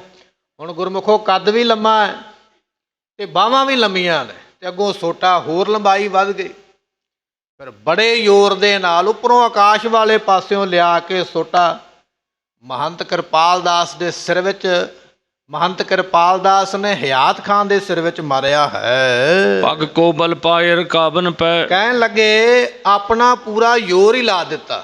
ਘੋੜੇ ਦੇ ਉੱਪਰ ਖੜ ਗਏ ਮਹੰਤ ਕਿਰਪਾਲ ਦਾਸ ਨਾ, ਰਕਾਬਾਂ ਦੇ ਵਿੱਚ ਪੈਰ ਪਾਏ ਹੋਏ, ਬੈਠਿਆ ਨਹੀਂ, ਘੋੜੇ ਦੀ ਕਾਠੀ ਤੋਂ ਖੜੇ ਹੋ ਕੇ ਰਕਾਬ ਦੇ ਵਿੱਚ ਪੈਰ ਪਾਇਆ। ਪੈਰਾਂ ਦੇ ਜ਼ੋਰ ਨੂੰ ਲਾ ਕੇ, ਸਰੀਰ ਦਾ ਪੂਰਾ ਜ਼ੋਰ ਲਾ ਕੇ ਕਹਿਣ ਲੱਗੇ ਉਹ ਸੋਟਾ ਹੱਥੋਂ ਚਲਾਇਆ ਹੈ। ਉਛਰਿਓ ਕੁਛ ਉੱਚੇ ਆਸਨ ਪੈ। ਆਪਣੇ ਆਸਣ ਤੋਂ ਉੱਠ ਕੇ ਘੋੜੇ ਦੀ ਕਾਠੀ ਤੋਂ ਖੜਾ ਹੋ ਕੇ ਮਹੰਤ ਕਿਰਪਾਲ ਦਾਸ ਆਪਣਾ ਸੋਟਾ ਚਲਾਉਣ ਵਾਸਤੇ ਐਸਾ ਜ਼ੋਰ ਲਾਉਂਦੇ ਹਨ। ਸਗਰੇ ਤਨ ਓਜ ਲਗਾਏ ਵੱਡੋ। ਆਪਣੇ ਸਰੀਰ ਦਾ ਪੂਰਾ ਜਿੰਨਾ ਜ਼ੋਰ ਹੈ ਨਾ, ਸਾਰਾ ਜ਼ੋਰ ਅੱਜ ਸੋਟੇ ਦੇ ਉੱਪਰ ਲਾਇਆ ਵੀ ਮੇਰੇ ਵਾਰ ਦੇ ਨਾਲ ਇਹ ਅੱਜ ਪਠਾਨ ਨਹੀਂ ਬਚਣਾ ਚਾਹੀਦਾ। ਬੜਾ ਮੋਟਾ ਤਾਜ਼ਾ ਪਠਾਨ, ਬੜੇ ਤਗੜੇ ਸਰੀਰ ਵਾਲਾ, ਐਸਾ ਮੈਂ ਸੋਟਾ ਚਲਾਵਾਂਗਾ ਵੀ ਇਹ ਮੇਰੇ ਵਾਰ ਤੋਂ ਬਚਣਾ ਨਾ ਕਰੇ। ਪੁੱਤ ਕਾ ਜੁਗ ਹੱਥਨ ਸਾਧ ਛੜੋ। ਤੇ ਉਸ ਵੇਲੇ ਗੁਰਮੁਖੋ ਘੋੜੇ ਦੀ ਲਗਾਮ ਵੀ ਛੱਡ ਦਿੱਤੀ। ਜਦੋਂ ਸੋਟਾ ਚਲਾਉਣਾ ਸੀ ਨਾ, ਨਾਲੇ ਤੇ ਰਕਾਬਾਂ ਤੇ ਖੜਾ ਹੋ ਗਿਆ, ਨਾਲੇ ਲਗਾਮ ਛੱਡ ਦਿੱਤੀ। ਸੋਟੇ ਨੂੰ ਦੋਨਾਂ ਹੱਥਾਂ ਨਾਲ ਹੀ ਪਕੜ ਲਿਆ ਵੀ ਕਿਤੇ ਇੱਕ ਹੱਥ ਨਾਲ ਗੱਲ ਨਾ ਬਣੇ, ਦੋਨਾਂ ਨਾਲ ਤੇ ਬਣੇਗੀ। ਦੋਨਾਂ ਹੱਥਾਂ ਨਾਲ ਘੁੱਟ ਕੇ ਸੋਟਾ ਫੜ ਕੇ ਉਸ ਵੇਲੇ ਐਸੇ ਜ਼ੋਰ ਦੇ ਨਾਲ ਮਾਰਿਆ ਹੈ। ਇਸ ਭਾਂਤ ਲੱਗਿਓ ਸਿਰ ਫੋਰ ਦਿਓ। ਕਹਿਣ ਲੱਗੇ ਇੰਨੀ ਜ਼ੋਰ ਦੀ ਸੋਟਾ ਆ ਕੇ ਸਿਰ ਵਿੱਚ ਵੱਜਾ ਤੇ ਸਿਰ ਜਿਹੜਾ ਨਾ ਉਸੇ ਵੇਲੇ ਸਾਰਾ ਫਿਸ ਗਿਆ, ਪਾੜ ਗਿਆ, ਮਿੱਝ ਖਿਲਰ ਗਈ ਸਰੀਰ ਦੇ ਵਿੱਚੋਂ। ਪਤਾ ਨਹੀਂ ਲੱਗਦਾ ਖੋਪੜੀ ਕਿੱਥੇ ਸੀ, ਮੂੰਹ ਕਿੱਥੇ ਆ, ਤੇ ਇਹਦੇ ਨੈਣ ਨਕਸ਼ ਕੰਨ ਵਗੈਰਾ ਕਿੱਥੇ। ਮਹੰਤ ਕਿਰਪਾਲ ਦਾਸ ਦਾ ਸਰੀਰ ਬੜਾ ਤਗੜਾ ਹੈ, ਲੰਮਾ ਜਵਾਨ ਹੈ, ਮੋਟਾ ਸੋਟਾ, ਐਸਾ ਜ਼ੋਰ ਦੀ ਮਾਰਿਆ ਲਿਆ ਕੇ ਕਹਿਣ ਲੱਗੇ ਪਠਾਨ ਦਾ ਸਿਰ ਜਿਹੜਾ ਨਾ ਇਸ ਤਰ੍ਹਾਂ ਖਿਲਰ ਗਿਆ, ਮਿੱਝ ਖਿਲਰ ਗਈ ਸਿਰ ਦੀ, ਇਸ ਤਰ੍ਹਾਂ ਸਿਰ ਉੱਡਿਆ ਹੈ। ਨਿਕਸੀ ਮਿਜ ਸੇਤ ਸੋ ਮ੍ਰਿਤ ਪਇਓ। ਕਹਿਣ ਲੱਗੇ ਇਹਦੇ ਸਿਰ ਦੇ ਵਿੱਚੋਂ ਮਿੱਝ ਨਿਕਲ ਗਈ ਹੈ, ਸਰੀਰ ਦੀਆਂ ਬੋਟੀਆਂ, ਮਾਸ ਦੀਆਂ ਬੋਟੀਆਂ ਬੜੀਆਂ ਦੂਰ ਤੱਕ ਖਿਲਰੀਆਂ ਜਾ ਕੇ, ਤੇ ਖੂਨ ਦੀਆਂ ਤਤੀਰੀਆਂ ਵਗਦੀਆਂ ਉਸ ਵੇਲੇ ਦਿਖਾਈ ਦਿੰਦੀਆਂ ਹਨ। ਬਹੁ ਖੰਡ ਕਰੇ ਜਹ ਸੀਸਾਂ ਕੇ। ਕਹਿਣ ਲੱਗੇ ਸਿਰ ਦਾ ਇੱਕ ਟੋਟਾ ਨਹੀਂ ਹੋਇਆ, ਪਤਾ ਨਹੀਂ ਕਿੰਨੇ ਕੁ ਟੋਟਿਆਂ ਦੇ ਵਿੱਚ ਸਰੀਰ ਹੀ ਵੰਡਿਆ ਗਿਆ, ਸਿਰ ਵੰਡਿਆ ਗਿਆ। ਸਰੀਰ ਦੀਆਂ ਬੋਟੀਆਂ ਮਾਸ ਦੀਆਂ ਇੱਧਰ ਪਈਆਂ ਨੇ, ਮੱਥਾ ਕਿਸੇ ਪਾਸੇ ਪਿਆ ਹੋਇਆ, ਤੇ ਸਿਰ ਪਾਟਾ ਹੋਇਆ, ਕਈ ਟੁਕੜੇ ਹੋ ਕੇ ਵੰਡਿਆ ਹੋਇਆ ਉਸ ਵੇਲੇ ਖਿਲਰਿਆ ਹੈ। ਸਭ ਦੇਖਤ ਹੈ ਗਿਰ ਈਸ਼ਾਂ ਕੇ। ਕਹਿਣ ਲੱਗੇ ਵੀ ਸਾਰੇ ਪਹਾੜੀ ਰਾਜੇ ਵੇਖ ਕੇ ਹੈਰਾਨ ਹੁੰਦੇ ਪਏ ਵੀ ਮਹਾਰਾਜ ਨੇ ਤੇ ਸਾਧ ਲੜਾ ਛੱਡੇ ਜੰਗ ਵਿੱਚ ਲਿਆ ਕੇ। ਜਿਹੜੇ ਆਖਦੇ ਸਨ ਵੀ ਸਾਡਾ ਕੰਮ ਹੀ ਮਾਲਾ ਪਕੜਨੀ ਹੈ, ਮਾਲਾ ਫੇਰਨੀ ਹੈ, ਸਮਾਧੀਆਂ ਲਾਉਣੀਆਂ, ਜਿਨ੍ਹਾਂ ਨੂੰ ਹਥਿਆਰ ਚਲਾਉਣਾ ਵੀ ਨਹੀਂ ਆਉਂਦਾ ਵੀ ਹਥਿਆਰ ਹੁੰਦਾ ਕੀ ਹੈ, ਉਹ ਸੋਟਾ ਲੈ ਕੇ ਹੀ ਜੰਗ ਵਿੱਚ ਆ ਗਏ। ਸਤਿਗੁਰੂ ਗੁਰੂ ਗੋਬਿੰਦ ਸਿੰਘ ਮਹਾਰਾਜ ਜੀ ਐਸੇ ਬਹਾਦਰ ਨੇ ਜਿਨ੍ਹਾਂ ਨੇ ਸਾਧਾਂ ਨੂੰ, ਸਮਾਧੀ ਲਾਉਣ ਵਾਲਿਆਂ ਨੂੰ ਜੰਗ ਦੇ ਵਿੱਚ ਲੜਾਇਆ। ਐਸਾ ਵਾਰ ਕੀਤਾ ਵੀ ਵੱਡੇ ਪਠਾਨ ਜਰਨੈਲ ਦਾ ਸਿਰ ਫਿੰਨ ਸੁੱਟਿਆ। ਕਹਿਣ ਲੱਗੇ ਵੇਖ ਕੇ ਪਹਾੜੀਏ ਹੈਰਾਨ ਹੋ ਗਏ ਹਨ। ਗੁਰ ਸ਼੍ਰੀ ਮੁਖ ਤੇ ਉਪਮਾ ਸੋ ਭਨੀ। ਸਤਿਗੁਰੂ ਪਾਤਸ਼ਾਹ ਵੇਖਦੇ ਪਏ ਵੀ ਸਾਡਾ ਸੂਰਮਾ ਗਿਆ ਵਰ ਲੈ ਕੇ, ਥਾਪੜਾ ਲੈ ਕੇ, ਕਿਵੇਂ ਜੰਗ ਕਰਕੇ ਵਿਖਾਉਂਦਾ। ਇੱਧਰੋਂ ਮਹੰਤ ਕਿਰਪਾਲ ਦਾਸ ਦਾ ਸਿਰ ਪਾਟਿਆ, ਮਹੰਤ ਕਿਰਪਾਲ ਦਾਸ ਨੇ ਹਯਾਤ ਖਾਂ ਦਾ ਸਿਰ ਪਾਟਿਆ। ਕਹਿਣ ਲੱਗੇ ਇੱਧਰੋਂ ਧੰਨ ਦਸਵੇਂ ਪਾਤਸ਼ਾਹ ਵੇਖ ਕੇ ਫਿਰ ਉਹਦੀ ਮਹਿਮਾ ਕਹਿਣ ਲੱਗੇ, ਆਪਣੇ ਮੁਖ ਤੋਂ ਬਚਨ ਕਰਦੇ ਹਨ। ਦਦ ਕੀ ਮਟ ਕੀ ਜਨ ਸ਼ਾਮ ਹਨੀ। ਸਤਿਗੁਰੂ ਪਾਤਸ਼ਾਹ ਕਹਿਣ ਲੱਗੇ ਸ਼ਾਬਾਸ਼ ਮਹੰਤ ਕਿਰਪਾਲ ਦਾਸ, ਤੂੰ ਅੱਜ ਪਠਾਨ ਦਾ ਸਿਰ ਇਸ ਤਰ੍ਹਾਂ ਭੰਨਿਆ ਜਿਵੇਂ ਦੁਆਪਰ ਯੁੱਗ ਦੇ ਵਿੱਚ ਭਗਵਾਨ ਕ੍ਰਿਸ਼ਨ ਜੀ ਮੱਖਣ ਦਾ ਘੜਾ ਪਾੜ ਦਿਆ ਕਰਦੇ ਸਨ। ਜਿਵੇਂ ਦੁਆਪਰ ਦੇ ਵਿੱਚ ਭਗਵਾਨ ਕ੍ਰਿਸ਼ਨ ਜੀ ਮੱਖਣ ਲੈਣ ਵਾਸਤੇ ਮਟਕੀ ਫੋੜਿਆ ਕਰਦੇ, ਤੇ ਅੱਜ ਵੀ ਜਦੋਂ ਭਗਵਾਨ ਕ੍ਰਿਸ਼ਨ ਜੀਆਂ ਦਾ ਦਿਹਾੜਾ ਆਉਂਦਾ ਨਾ, ਉਹਨਾਂ ਦਾ ਜਨਮ ਦਿਹਾੜਾ ਮਨਾਉਂਦੇ, ਤੇ ਉਸ ਵੇਲੇ ਪਿੰਡਾਂ ਦੇ ਵਿੱਚ ਜਾਂ ਸ਼ਹਿਰਾਂ ਵਿੱਚ ਲੋਕ ਉਹ ਮਟਕਾ ਬੰਨ੍ਹ ਕੇ ਉੱਪਰ ਰੱਸੇ ਦੇ ਨਾਲ ਤੇ ਉਸ ਨੂੰ ਹੱਥ ਮਾਰ ਕੇ ਭੰਨਦੇ ਨੇ, ਉਹ ਖਿੱਲਰ ਜਾਂਦਾ ਹੈ। ਦਸਵੇਂ ਪਾਤਸ਼ਾਹ ਮਹਾਰਾਜ ਕਹਿਣ ਲੱਗੇ, ਕਹਿੰਦੇ ਮਹੰਤ ਕਿਰਪਾਲ ਦਾਸ ਜੀ, ਤੁਸੀਂ ਹਯਾਤ ਖਾਂ ਦਾ ਸਿਰ ਇਸ ਤਰ੍ਹਾਂ ਖੋਲ੍ਹਿਆ ਜਿਵੇਂ ਦੁਆਪਰ ਯੁੱਗ ਦੇ ਵਿੱਚ ਭਗਵਾਨ ਕ੍ਰਿਸ਼ਨ ਜੀ ਮੱਖਣ ਦਾ ਮਟਕਾ ਖੋਲ੍ਹ ਦਿਆ ਕਰਦੇ ਸਨ, ਫੋੜ ਦਿਆ ਕਰਦੇ ਸਨ। ਐਸੀ ਉਪਮਾ ਦੇ ਬਚਨ ਮਹਾਰਾਜ ਨੇ ਆਪਣੇ ਮੁਖੋਂ ਬਖਸ਼ੇ ਹਨ। ਜਿਮ ਭੀਮ ਗਦਾ ਗਹਿ ਹੱਥਨ ਮੈਂ। ਤੇ ਦੂਜਾ ਉਦਾਹਰਨ ਦਿੱਤਾ, ਕਹਿਣ ਲੱਗੇ ਜਿਵੇਂ ਭੀਮ ਚੰਦ ਨਾਮ ਦਾ, ਭੀਮ ਸੈਨ ਨਾਮ ਦਾ ਗੁਰਮੁਖੋ ਇੱਕ ਸੂਰਮਾ ਹੋਇਆ ਦੁਆਪਰ ਯੁੱਗ ਦੇ ਵਿੱਚ। ਮਹਾਭਾਰਤ ਵਿੱਚ ਪਾਂਡਵਾਂ ਦਾ ਇਹ ਭਰਾ ਹੈ। ਕਹਿਣ ਲੱਗੇ ਜਿਵੇਂ ਭੀਮ ਸੈਨ ਜੀ ਆਪਣੇ ਹੱਥਾਂ ਵਿੱਚ ਗਦਾ ਫੜ ਕੇ ਤੇ ਜੰਗ ਦੇ ਮੈਦਾਨ ਦੇ ਵਿੱਚ ਦੁਰਯੋਧਨ ਕੇ ਹਨੀ ਪਾਟਨ ਮੈਂ। ਤੇ ਕਹਿਣ ਲੱਗੇ ਉਸ ਵੇਲੇ ਬੜੀ ਜ਼ੋਰ ਦੀ ਇਹਨਾਂ ਨੇ ਪੱਟ ਤੇ ਮਾਰੀ ਸੀ ਗਦਾ ਮਹਾਭਾਰਤ ਦੇ ਜੰਗ ਦੇ ਵਿੱਚ। ਸੋ ਇਹ ਇਤਿਹਾਸ ਬਚਨ ਆਉਂਦਾ ਹੈ ਕਿ ਜਦੋਂ ਲੜਦੇ ਪਏ ਸਨ ਦੁਰਯੋਧਨ ਤੇ ਭੀਮ ਸੈਨ ਆਪਸ ਵਿੱਚ, ਤੇ ਇਸ ਜੰਗ ਨੂੰ ਵੇਖਦੇ ਪਏ ਸਨ ਭਗਵਾਨ ਕ੍ਰਿਸ਼ਨ ਜੀ ਔਰ ਬਲਰਾਮ ਜੀ, ਭਗਵਾਨ ਜੀਆਂ ਦੇ ਵੱਡੇ ਭਰਾ। ਔਰ ਇਹ ਜਿਹੜੀ ਗਦਾ ਦੀ ਵਿਦਿਆ ਹੈ ਨਾ, ਗੁਰਜ ਦੀ ਵਿਦਿਆ, ਇਹ ਬਲਰਾਮ ਨੇ ਸਿਖਾਈ ਸੀ ਦੋਨਾਂ ਨੂੰ। ਦੋਨੇ ਹੀ ਵਿਦਿਆਰਥੀ ਨੇ, ਭੀਮ ਸੈਨ ਵੀ ਵਿਦਿਆਰਥੀ ਹੈ, ਉਹ ਦੁਰਯੋਧਨ ਵੀ ਵਿਦਿਆਰਥੀ ਹੈ। ਇਹਨਾਂ ਨੇ ਸਿਖਾਏ ਸੀ ਵਾਰ ਕਰਨੇ ਗਦਾ ਦੇ, ਔਰ ਇਹ ਬਚਨ ਸਿਖਾਇਆ ਸੀ ਵੀ ਲੱਕ ਤੋਂ ਥੱਲੇ ਵਾਰ ਨਹੀਂ ਕਰਨਾ, ਕਿਉਂਕਿ ਸ਼ਸਤਰਾਂ ਦੀ ਕੁਝ ਮਰਿਆਦਾ ਹੁੰਦੀ ਹੈ, ਕਿਹੜੇ ਸ਼ਸਤਰ ਦਾ ਵਾਰ ਕਿਵੇਂ ਕਰਨਾ। ਗਦਾ ਦਾ ਵਾਰ ਲੱਕ ਤੋਂ ਥੱਲੇ ਨਹੀਂ ਕੀਤਾ ਜਾਂਦਾ, ਇਹ ਬਚਨ ਸਿਖਾਇਆ ਸੀ। ਪਰ ਕਹਿਣ ਲੱਗੇ ਜੰਗ ਗੁਰਮੁਖੋ ਇਹੋ ਜਿਹਾ ਭਿਆਨਕ ਰੂਪ ਧਾਰਨ ਕਰ ਗਿਆ ਕਿ ਉਸ ਵੇਲੇ ਭੀਮ ਸੈਨ ਨੂੰ ਆਪਣੀ ਗਦਾ ਦਾ ਵਾਰ ਇਹਦੇ ਪੱਟ ਦੇ ਉੱਪਰ ਕਰਨਾ ਪਿਆ। ਇਸ ਗੱਲ ਨੂੰ ਵੇਖ ਕੇ ਬਲਰਾਮ ਜੀ ਨਾਰਾਜ਼ ਹੋ ਗਏ ਸਨ ਵੀ ਮੇਰੇ ਵਿਦਿਆਰਥੀਆਂ ਨੇ ਅੱਜ ਮੇਰਾ ਕਹਿਣਾ ਨਹੀਂ ਮੰਨਿਆ, ਮਰਿਆਦਾ ਨੂੰ ਤੋੜਿਆ ਹੈ। ਫਿਰ ਭਗਵਾਨ ਕ੍ਰਿਸ਼ਨ ਜੀ ਨੇ ਸਮਝਾਇਆ ਸੀ, ਕਹਿਣ ਲੱਗੇ ਵੱਡੇ ਭਰਾ, ਤੇਰਾ ਗੁੱਸਾ ਆਪਣੀ ਜਗ੍ਹਾ ਤੇ ਜਾਇਜ਼ ਹੈ ਵੀ ਇਸ ਨੇ ਗਲਤ ਥਾਂ ਤੇ ਵਾਰ ਕਰ ਦਿੱਤਾ ਹੈ, ਪਰ ਉਹ ਵੀ ਸਮਾਂ ਵੇਖ ਜਦੋਂ ਇਹਨਾਂ ਦੀ ਘਰਵਾਲੀ ਨੂੰ ਇਸੇ ਬੰਦੇ ਨੇ ਆਖਿਆ ਸੀ ਵੀ ਭਰੀ ਹੋਈ ਕਚਹਿਰੀ ਵਿੱਚ ਕੱਪੜੇ ਲਾ ਦਿਓ, ਜਦੋਂ ਬੰਦਾ ਇਹੋ ਜਿਹਾ ਕਰਮ ਕਰੇਗਾ ਫਿਰ ਉਸ ਨੂੰ ਸਜ਼ਾ ਦੇਣ ਵਾਸਤੇ ਇਹ ਨਹੀਂ ਵੇਖਿਆ ਜਾਂਦਾ ਵੀ ਇਹ ਕਿੱਥੋਂ ਮਰਦਾ ਜਾਂ ਕਿਵੇਂ ਮਰੇਗਾ। ਫਿਰ ਗੁੱਸੇ ਦੇ ਨਾਲ ਤੇ ਇਹੋ ਜਿਹੇ ਪੈਤੜੇ ਵਰਤੇ ਜਾਂਦੇ। ਇਹ ਬਚਨ ਸਮਝਾਇਆ ਸੀ ਭਗਵਾਨ ਕ੍ਰਿਸ਼ਨ ਜੀਆਂ ਨੇ ਆਪਣੇ ਵੱਡੇ ਭਰਾਤਾ ਬਲਰਾਮ ਜੀ ਨੂੰ ਕਿ ਇਸ ਦੁਰਯੋਧਨ ਨੇ ਪਾਪ ਕਰਮ ਹੀ ਐਡਾ ਵੱਡਾ ਕੀਤਾ। ਰਿਸ਼ਤੇਦਾਰੀ ਵਿੱਚ ਲੱਗਣ ਵਾਲੀ ਆਪਣੀ ਭਾਬੀ ਦੇ ਕੱਪੜੇ ਉਤਾਰਨ ਦਾ ਭਰੀ ਹੋਈ ਸਭਾ ਵਿੱਚ ਇਸ ਨੇ ਹੁਕਮ ਲਾਇਆ ਸੀ। ਇਹ ਉਹਨਾਂ ਦੇ ਮਨ ਵਿੱਚ ਗੁੱਸਾ ਹੈ, ਉਹ ਬਦਲਾ ਲੈਣ ਵਾਸਤੇ ਇਸ ਨੇ ਗੁਰਦ ਦਾ ਵਾਰ ਕੀਤਾ, ਕਿਉਂਕਿ ਉਸ ਨੇ ਆਖਿਆ ਸੀ, ਉਸ ਸਭਾ ਦੇ ਵਿੱਚ ਦੁਰਯੋਧਨ ਨੇ ਉੱਠ ਕੇ ਇਹ ਗੱਲ ਕਹੀ ਸੀ। ਦੁਰਯੋਧਨ ਨੂੰ ਇਹ ਗੱਲ ਕਹੀ ਸੀ। ਭੀਮਸੈਨ ਨੇ ਉੱਠ ਕੇ ਜਦੋਂ ਕੱਪੜੇ ਲਾਉਣ ਦਾ ਹੁਕਮ ਹੋਇਆ ਨਾ, ਇਸ ਨੇ ਬੜੇ ਮਾੜੇ ਬਚਨ ਵਰਤੇ ਸਨ ਜਿਹੜੇ ਸੰਗਤ ਵਿੱਚ ਨਹੀਂ ਵਰਤੇ ਜਾ ਸਕਦੇ। ਉਸ ਵੇਲੇ ਫਿਰ ਭੀਮਸੈਨ ਨੇ ਆਖਿਆ ਸੀ, ਜਿਹੜਾ ਤੂੰ ਇਹ ਬਚਨ ਕਿਹਾ ਨਾ ਮਾੜਾ ਮੁਖੋਂ, ਮੈਂ ਤੇਰੇ ਪੱਟ ਹੀ ਤੋੜ ਦਿਆਂਗਾ ਜਦੋਂ ਕਿਤੇ ਸਮਾਂ ਆਵੇਗਾ। ਪੱਟ ਤੇਰੇ ਫੇਹ ਦੇਣੇ ਜਿਹੜੀਆਂ ਤੂੰ ਗੱਲਾਂ ਮਾੜੀਆਂ ਕੀਤੀਆਂ। ਉਹ ਫਿਰ ਬਚਨ ਇੱਥੇ ਚੇਤੇ ਕੀਤਾ ਵੀ ਇਹਨੇ ਸਾਡੇ ਪਰਿਵਾਰ ਨੂੰ ਜਾਂ ਸਾਡੇ ਪਰਿਵਾਰ ਦੀਆਂ ਇਸਤਰੀਆਂ ਦੇ ਨਾਲ ਐਸੇ ਇਹਨੇ ਮਾੜੇ ਬਚਨ ਕੀਤੇ ਸਨ। ਇਸ ਕਰਕੇ ਉਹਦੇ ਪੱਟ ਦੇ ਉੱਪਰ ਫਿਰ ਗਦਾ ਦਾ ਵਾਰ ਕਰਕੇ ਉਹਦਾ ਪੱਟ ਫੇਹ ਦਿੱਤਾ ਸੀ। ਧੰਨ ਦਸਵੇਂ ਪਾਤਸ਼ਾਹ ਮਹਾਰਾਜ ਜੀ ਉੱਥੇ ਇਸ ਗੱਲ ਦਾ ਜ਼ਿਕਰ ਕਰਦੇ ਪਏ। ਕਹਿਣ ਲੱਗੇ, ਮਹੰਤ ਕਿਰਪਾਲ ਦਾਸ ਜੀ, ਤੁਸੀਂ ਹਯਾਤ ਖਾਂ ਦਾ ਸਿਰ ਇਸ ਤਰ੍ਹਾਂ ਪਾੜਿਆ ਜਿਵੇਂ ਦੁਆਪਰ ਯੁੱਗ ਦੇ ਵਿੱਚ ਭਗਵਾਨ ਕ੍ਰਿਸ਼ਨ ਜੀ ਮੱਖਣ ਦੀ ਮਟਕੀ ਫੋੜਦੇ ਨੇ, ਜਾਂ ਫਿਰ ਮਹਾਭਾਰਤ ਦੇ ਜੰਗ ਦੇ ਵਿੱਚ ਭੀਮਸੈਨ ਦੁਰਯੋਧਨ ਦੇ ਪੱਟ ਨੂੰ ਫੋੜ ਦਿੰਦਾ ਮਾਰ ਕੇ ਗਦਾ। ਐਸਾ ਆਪ ਜੀ ਨੇ ਭਰਮਾ ਵਾਰ ਕੀਤਾ ਹੈ। ਭੁਜੰਗ ਛੰਦ ਕਿਰਪਾਲ ਕੋਪਿਯੰ ਕੁੱਤ ਕੋ ਸੰਭਾਰੀ। ਸਤਿਗੁਰੂ ਪਾਤਸ਼ਾਹ ਮਹਾਰਾਜ ਜੀਆਂ ਨੇ ਗੁਰਮੁਖੋ ਬਚਿੱਤਰ ਨਾਟਕ ਨਾਮ ਦਾ ਜਿਹੜਾ ਗ੍ਰੰਥ ਹੈ ਨਾ, ਦਸਵੇਂ ਪਾਤਸ਼ਾਹ ਨੇ ਲਿਖਿਆ, ਇਸ ਜੰਗ ਦਾ ਵਰਣਨ ਉਹਦੇ ਵਿੱਚ ਕੀਤਾ ਹੈ ਮਹਾਰਾਜ ਨੇ। ਇਹ ਬਚਨ ਹੁਣ ਦਸਵੇਂ ਪਾਤਸ਼ਾਹ ਦੇ ਇੱਥੇ ਆ ਗਏ ਨੇ, ਭਾਈ ਸੰਤੋਖ ਸਿੰਘ ਨੇ ਲਿਖੇ ਨੇ। ਕਹਿਣ ਲੱਗੇ, ਕਿਰਪਾਲ ਕੋਪਿਯੰ, ਕਿਰਪਾਲ ਦਾਸ ਮਹੰਤ ਕੋਪਿਆ, ਗੁੱਸੇ ਵਿੱਚ ਆਇਆ। ਕੁੱਤਕੋ ਸੰਭਾਰੀ, ਆਪਣਾ ਕੁੱਤਕਾ ਛੋਟਾ ਮੋਟਾ ਜੰਗ ਦੇ ਵਿੱਚ ਉਹਨੇ ਇਸ ਤਰ੍ਹਾਂ ਸੰਭਾਰਿਆ ਹੈ। ਅਠੀ ਖਾਨ ਹਯਾਤ ਕੇ ਸੀਸ ਝਾਰੀ। ਕਹਿਣ ਲੱਗੇ, ਇਹ ਜਿਹੜਾ ਹਯਾਤ ਖਾਨ ਨਾਮ ਦਾ ਪਠਾਨ ਹੈ, ਇਹਦੇ ਸਿਰ ਦੇ ਵਿੱਚ ਇਸ ਤਰ੍ਹਾਂ ਜ਼ੋਰ ਦੇ ਨਾਲ ਉਹ ਮੋਟਾ ਸੋਟਾ ਮਾਰਿਆ ਹੈ। ਉਠੀ ਸ਼ਿਸ਼ ਇਸ਼ੰ ਕੜਾ ਜ਼ੋਰ ਮੇਜੰ। ਉੱਥੇ ਬਚਨ ਆ ਗਿਆ, ਕਹਿਣ ਲੱਗੇ ਇਸ ਤਰ੍ਹਾਂ ਜ਼ੋਰ ਦੇ ਨਾਲ ਉਹਦੇ ਸਰੀਰ ਦੇ ਵਿੱਚੋਂ ਛਿੱਟਾਂ ਨਿਕਲੀਆਂ, ਖੂਨ ਦੀਆਂ ਤਤੀਰੀਆਂ ਨਿਕਲੀਆਂ। ਕਿਸ ਤਰ੍ਹਾਂ ਨਿਕਲੀਆਂ ਨੇ ਦੱਸਦੇ ਪਏ ਹਨ। ਮਨੋ ਮਾਖਨੰ ਮਟਕੀ ਕਾਨ ਫੋਰੰ। ਤੇ ਸਤਿਗੁਰੂ ਗੋਬਿੰਦ ਸਿੰਘ ਮਹਾਰਾਜ ਕਹਿਣ ਲੱਗੇ, ਜਿਵੇਂ ਦੁਆਪਰ ਯੁੱਗ ਦੇ ਵਿੱਚ ਭਗਵਾਨ ਕ੍ਰਿਸ਼ਨ ਜੀ ਮਟਕੀ ਫੋੜ ਦਿਆ ਕਰਦੇ ਸਨ, ਤੇ ਟੁੱਟੀ ਹੋਈ ਮਟਕੀ ਦੇ ਵਿੱਚੋਂ ਲੱਸੀ ਤੇ ਮੱਖਣ ਥੱਲੇ ਨੂੰ ਵਗਦਾ ਹੈ, ਤਤੀਰੀਆਂ ਛੁੱਟ ਜਾਂਦੀਆਂ। ਕਹਿਣ ਲੱਗੇ, ਮਹੰਤ ਕਿਰਪਾਲ ਦਾਸ ਜੀ, ਅੱਜ ਤੁਹਾਡੇ ਕੁੱਤਕੇ ਦੇ ਨਾਲ ਇਸ ਹਯਾਤ ਖਾਨ ਪਠਾਨ ਦੇ ਸਿਰ ਦੀਆਂ ਤੁਸੀਂ ਤਤੀਰੀਆਂ ਛੁਡਾ ਦਿੱਤੀਆਂ। ਐਸਾ ਤੁਸੀਂ ਭਰਮਾ ਵਾਰ ਕੀਤਾ। ਇਹ ਬਚਨ ਦਸਵੇਂ ਪਾਤਸ਼ਾਹ ਨੇ ਆਪ ਆਪਣੀ ਕਲਮ ਦੇ ਨਾਲ ਦਸਮ ਗ੍ਰੰਥ ਵਿੱਚ ਲਿਖੇ, ਜਦੋਂ ਬਚਿੱਤਰ ਨਾਟਕ ਦਾ ਮਹਾਰਾਜ ਨੇ ਵਰਣਨ ਕੀਤਾ ਹੈ। ਆਦੜੀ ਛੰਦ ਉਬਲਿਓ ਤਜ ਆਸਨ ਜੀਨ ਜਬੈ। ਕਹਿਣ ਲੱਗੇ, ਉਥਲਿਓ।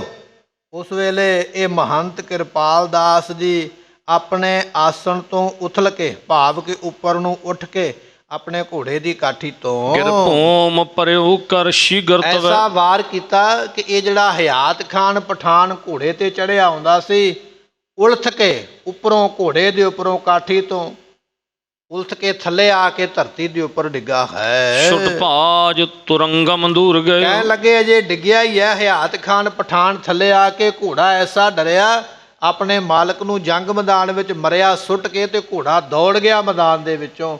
ਐਸਾ ਡਰ ਘੋੜੇ ਨੂੰ ਆ ਗਿਆ, ਜਾਨਵਰ ਨੂੰ ਆ ਗਿਆ ਮਹੰਤ ਕਿਰਪਾਲ ਦਾਸ ਦਾ ਗੁੱਸਾ ਦੇਖ ਕੇ ਕਿ ਹਯਾਤ ਖਾਨ ਦਾ ਮਰਿਆ ਸਰੀਰ ਧਰਤੀ ਤੇ ਸੁੱਟ ਕੇ ਘੋੜਾ ਕਹਿੰਦੇ ਜੰਗ ਮੈਦਾਨ ਵਿੱਚੋਂ ਦੌੜ ਗਿਆ ਹੈ। ਇੱਕ ਖਾਨ ਕੇ ਕਾਨ ਦਵਾਏ ਲਿਓ। ਕਹਿਣ ਲੱਗੇ ਵੀ ਇਸ ਤਰ੍ਹਾਂ ਇਹ ਜਿਹੜੇ ਖਾਨ ਪਠਾਨ ਨੇ, ਇਹਨਾਂ ਨੇ ਫਿਰ ਉਸ ਘੋੜੇ ਨੂੰ ਪਕੜਿਆ ਹੈ। ਲਰ ਊਦਮ ਦੀਰਘ ਹੋਤ ਪਇਓ। ਇਸ ਤਰ੍ਹਾਂ ਕਹਿਣ ਲੱਗੇ ਵੀ ਬਹੁਤ ਵੱਡਾ ਜੰਗ ਗੁਰਮੁਖੋ ਹੋ ਰਿਹਾ ਹੈ। ਹੱਥ ਕੈ ਸਵਾਰ ਦੁਲਾਤ ਦਿਓ। ਤੇ ਸਤਿਗੁਰੂ ਪਾਤਸ਼ਾਹ ਮਹਾਰਾਜ ਜੀਆਂ ਦੇ ਹੁਕਮ ਦੇ ਨਾਲ ਇਹ ਜਿਹੜੇ ਘੋੜੇ ਨੇ ਆਪਣੇ ਸਵਾਰ ਨੂੰ ਧਰਤੀ ਤੇ ਸੁੱਟ ਕੇ ਤੇ ਦੂਰ ਚੜੇ ਜਾਂਦੇ।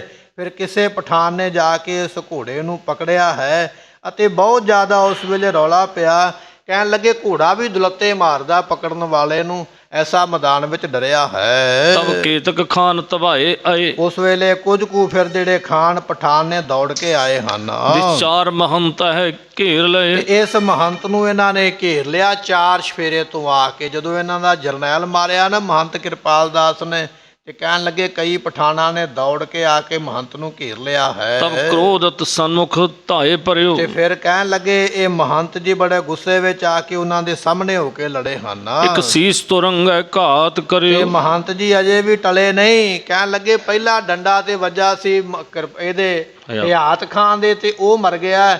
ਦੂਜਾ ਡੰਡਾ ਜਦੋਂ ਚਲਾਇਆ ਨਾ ਮਹੰਤ ਕਿਰਪਾਲ ਦਾਸ ਨੇ, ਕਹਿਣ ਲੱਗੇ ਉਹ ਡੰਡਾ ਘੋੜੇ ਦੇ ਸਿਰ ਵਿੱਚ ਇੰਨੀ ਜ਼ੋਰ ਦੀ ਮਾਰਿਆ ਕਿ ਘੋੜਾ ਵੀ ਉਥਲ ਕੇ ਧਰਤੀ ਤੇ ਉਸੇ ਵੇਲੇ ਹੀ ਮਰ ਗਿਆ। ਇੰਨੇ ਜ਼ੋਰ ਦੇ ਨਾਲ ਇਸ ਕੁੱਤਕੇ ਦਾ ਵਾਰ ਕਰਦੇ ਹਨ। ਤਤਕਾਲ ਬਿਨਾ ਸੁਧ ਹੋਏ ਗਏ, ਕਹਿਣ ਲੱਗੇ ਛੇਤੀ ਦੇ ਨਾਲ ਇਹ ਘੋੜਾ ਕਹਿੰਦੇ ਮਰਿਆ ਹੈ। ਅਸਵਾਰ ਸਮੇਤ ਗਿਰੰਤ ਭਇਓ, ਆਪਣੇ ਸਵਾਰ ਦੇ ਸਮੇਤ ਹੀ ਘੋੜਾ ਥੱਲੇ ਡਿੱਗ ਕੇ ਮੌਤ ਨੂੰ ਪ੍ਰਾਪਤ ਹੋਇਆ। ਮਲ ਜੀਤ ਸਹਾਇਕ ਹੋਏ ਤਬੈ। ਇੰਨੇ ਚਿਰ ਨੂੰ ਸਤਿਗੁਰੂ ਪਾਤਸ਼ਾਹ ਮਹਾਰਾਜ ਸਾਹਿਬ ਜੀਆਂ ਦੇ ਭੂਆ ਜੀ ਦੇ ਪੁੱਤਰ ਨੇ, ਨਾਮ ਹੈ ਜੀਤ ਮੱਲ। ਉਹਨਾਂ ਨੇ ਵੇਖਿਆ ਵੀ ਮਹੰਤ ਕਿਰਪਾਲ ਦਾਸ ਨੂੰ ਇਹਨਾਂ ਨੇ ਘੇਰ ਲਿਆ।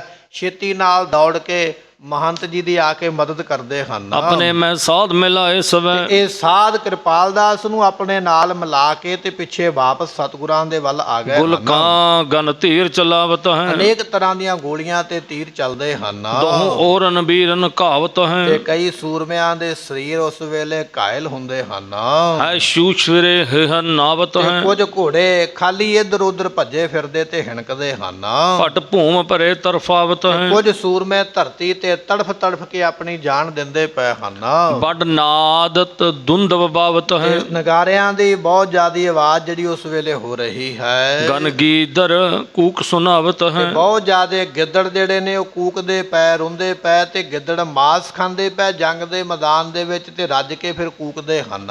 ਭਖ ਜੋਗਨ ਮੋਦ ਵਧਾਵਤ ਤੇ ਹੈ, ਬਹੁਤ ਸਾਰੀਆਂ ਜੋਗਣੀਆਂ ਜਿਹੜੀਆਂ ਚੁੜੇਲਾਂ ਨੇ ਖੂਨ ਪੀ ਪੀ ਕੇ ਤੇ ਬਹੁਤ ਜ਼ਿਆਦੀਆਂ ਖੁਸ਼ ਹੁੰਦੀਆਂ ਹਨ। ਬਹੁਤ ਸ਼੍ਰੋਣਤ ਪਾਨ ਕਰਾਵਤ ਤੇ ਹੈ, ਬਹੁਤ ਜ਼ਿਆਦਾ ਸ਼ਰੋਣ ਕਹੀਏ ਖੂਨ ਪੀ ਪੀ ਕੇ ਤੇ ਰੱਜ ਜਾਂਦੀਆਂ ਹਨ। ਦੋਹਰਾ ਇਸ ਪ੍ਰਕਾਰ ਰਨ ਮਚ ਰਿਓ ਜੋਦੇ ਰਿਸ ਧਰ ਮਾਰ। ਇਸ ਤਰ੍ਹਾਂ ਕਹਿਣ ਲੱਗੇ ਵੀ ਇਹ ਭੰਗਾਣੀ ਦਾ ਜੰਗ ਗੁਰਮੁਖੋ ਹੋ ਰਿਹਾ।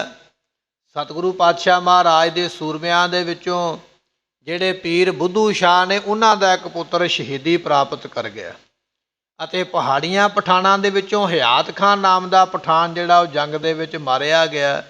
ਇਸ ਤਰ੍ਹਾਂ ਦੋਨਾਂ ਪਾਸਿਆਂ ਤੋਂ ਐਸਾ ਭਿਆਨਕ ਜੰਗ ਹੋ ਰਿਹਾ ਹੈ। ਭਇਓ ਭੰਗਾਣੀ ਥਾਨ ਤਬ ਦਾਰੁਨ ਲੋਥ ਵਿਤਾਰ। ਇਸ ਤਰ੍ਹਾਂ ਇਹ ਜਿਹੜਾ ਭੰਗਾਣੀ ਦਾ ਜੰਗ ਹੈ ਨਾ ਗੁਰਮੁਖੋ ਬੜਾ ਭਿਆਨਕ ਹੈ। ਇਸ ਵੇਲੇ ਬੜਾ ਭਿਆਨਕ ਕਰਾਲ ਰੂਪ ਧਾਰਨ ਕਰ ਗਿਆ ਹੈ। ਐਸਾ ਜੰਗ ਵੱਡਾ ਇਸ ਧਰਤੀ ਦੇ ਉੱਪਰ ਕਹਿਣ ਲੱਗੇ ਸੂਰਮੇ ਲੜਦੇ ਪਏ। ਐਸਾ ਭਿਆਨਕ ਇਸ ਨੇ ਇੱਥੋਂ ਦਾ ਸਮਾਂ ਔਰ ਇਹੋ ਜਿਹਾ ਮਾਹੌਲ ਹੋ ਗਿਆ ਵੀ ਕਿਸੇ ਨੇ ਸੋਚਿਆ ਨਹੀਂ ਹੋਵੇਗਾ ਵੀ ਐਸਾ ਜੰਗ ਵੀ ਮਹਾਰਾਜ ਦੇ ਸੂਰਮੇ ਕਰ ਸਕਦੇ ਔਰ ਇਹੋ ਜਿਹਾ ਜੰਗ ਹੋ ਸਕਦਾ ਹੈ। ਧੰਨ ਦਸਵੇਂ ਪਾਤਸ਼ਾਹ ਮਹਾਰਾਜ ਜੀਆਂ ਦੇ ਸੂਰਮਿਆਂ ਦੇ ਵੱਲੋਂ ਇਹ ਪਹਿਲਾ ਜੰਗ ਹੈ ਜਿਹਦੇ ਵਿੱਚ ਐਸੀ ਬਹਾਦਰੀ ਇਹਨਾਂ ਨੇ ਕਰਕੇ ਵਿਖਾਈ ਹੈ। ਇਤਿਹਾਸ ਦੇ ਵਿੱਚ ਅੱਗੇ ਕੀ ਕੀ ਬਚਨ ਆਉਣਗੇ ਉਹ ਆਪਾਂ ਅਗਲੇ ਦੀਵਾਨ ਵਿੱਚ ਇਸ ਇਤਿਹਾਸ ਨੂੰ ਅੱਗੇ ਸਰਵਣ ਕਰਾਂਗੇ। ਸੋ ਸਾਹਿਬਜ਼ਾਦਾ ਬਾਬਾ ਜੋਰਾਵਰ ਸਿੰਘ ਜੀ, ਬਾਬਾ ਫਤਿਹ ਸਿੰਘ ਜੀ ਔਰ ਮਾਤਾ ਸਾਹਿਬ ਮਾਤਾ ਗੁਜਰੀ ਜੀਆਂ ਦੇ ਇਹ ਜੋ ਸ਼ਹੀਦੀ ਦਿਹਾੜੇ ਆਪਾਂ ਨੂੰ ਪ੍ਰਾਪਤ ਹੋ ਰਹੇ, ਸੋ ਇਹਨਾਂ ਦੀ ਵਿਚਾਰ ਵੀ ਆਪਾਂ ਨਾਲ ਨਾਲ ਕਥਾ ਦੇ ਅੰਦਰ ਸਰਵਣ ਕਰਦੇ ਹਾਂ। ਸੋ ਪਿਛਲੇ ਦੀਵਾਨਾਂ ਵਿੱਚ ਆਪਾਂ ਇਹ ਬਚਨ ਸਰਵਣ ਕੀਤੇ ਸਨ ਕਿ ਜਿਸ ਵੇਲੇ ਗੰਗੂ ਨੇ ਜਾ ਕੇ ਖਬਰ ਦਿੱਤੀ ਹੈ ਕਿ ਸਾਹਿਬਜ਼ਾਦੇ ਮੇਰੇ ਘਰ ਵਿੱਚ ਬੈਠੇ ਨੇ, ਮਰਿੰਡੇ ਦੀ ਫੌਜ ਨੇ ਜਾ ਕੇ, ਥਾਣੇਦਾਰਾਂ ਨੇ ਜਾ ਕੇ ਉਸ ਵੇਲੇ ਜਾ ਕੇ ਲੈ ਕੇ ਆਂਦਾ ਇਸ ਗੰਗੂ ਦੇ ਘਰ ਦੇ ਵਿੱਚੋਂ।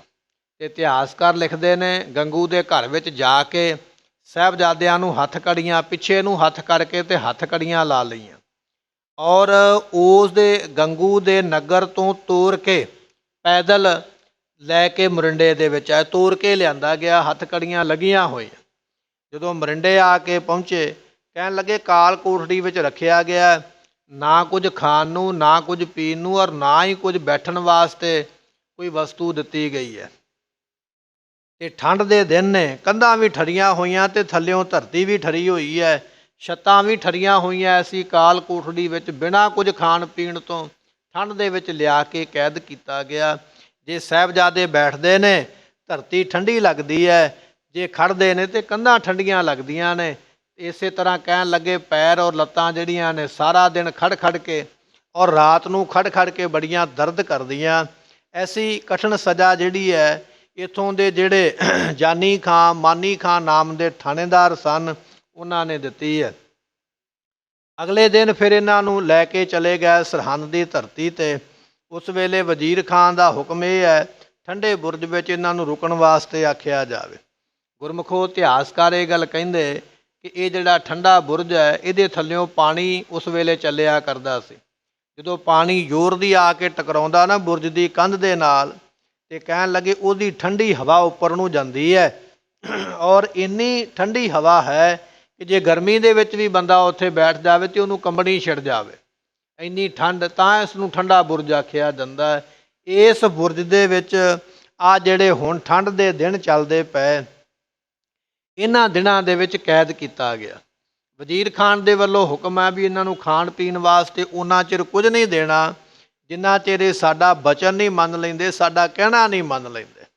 ਸੋ ਕਹਿਣ ਲੱਗੇ ਉਸ ਬੁਰਜ ਵਿੱਚ ਕੈਦ ਕਰਨ ਤੋਂ ਮਗਰੋਂ ਫਿਰ ਇੱਕ ਦਿਨ ਕਚਹਿਰੀ ਦੇ ਵਿੱਚ ਬੁਲਾਇਆ, ਤੇ ਕਚਹਿਰੀ ਵਿੱਚ ਜਿਸ ਵੇਲੇ ਬੁਲਾਇਆ ਕਈ ਤਰ੍ਹਾਂ ਦੇ ਸਵਾਲ ਜਵਾਬ ਕੀਤੇ ਗਏ।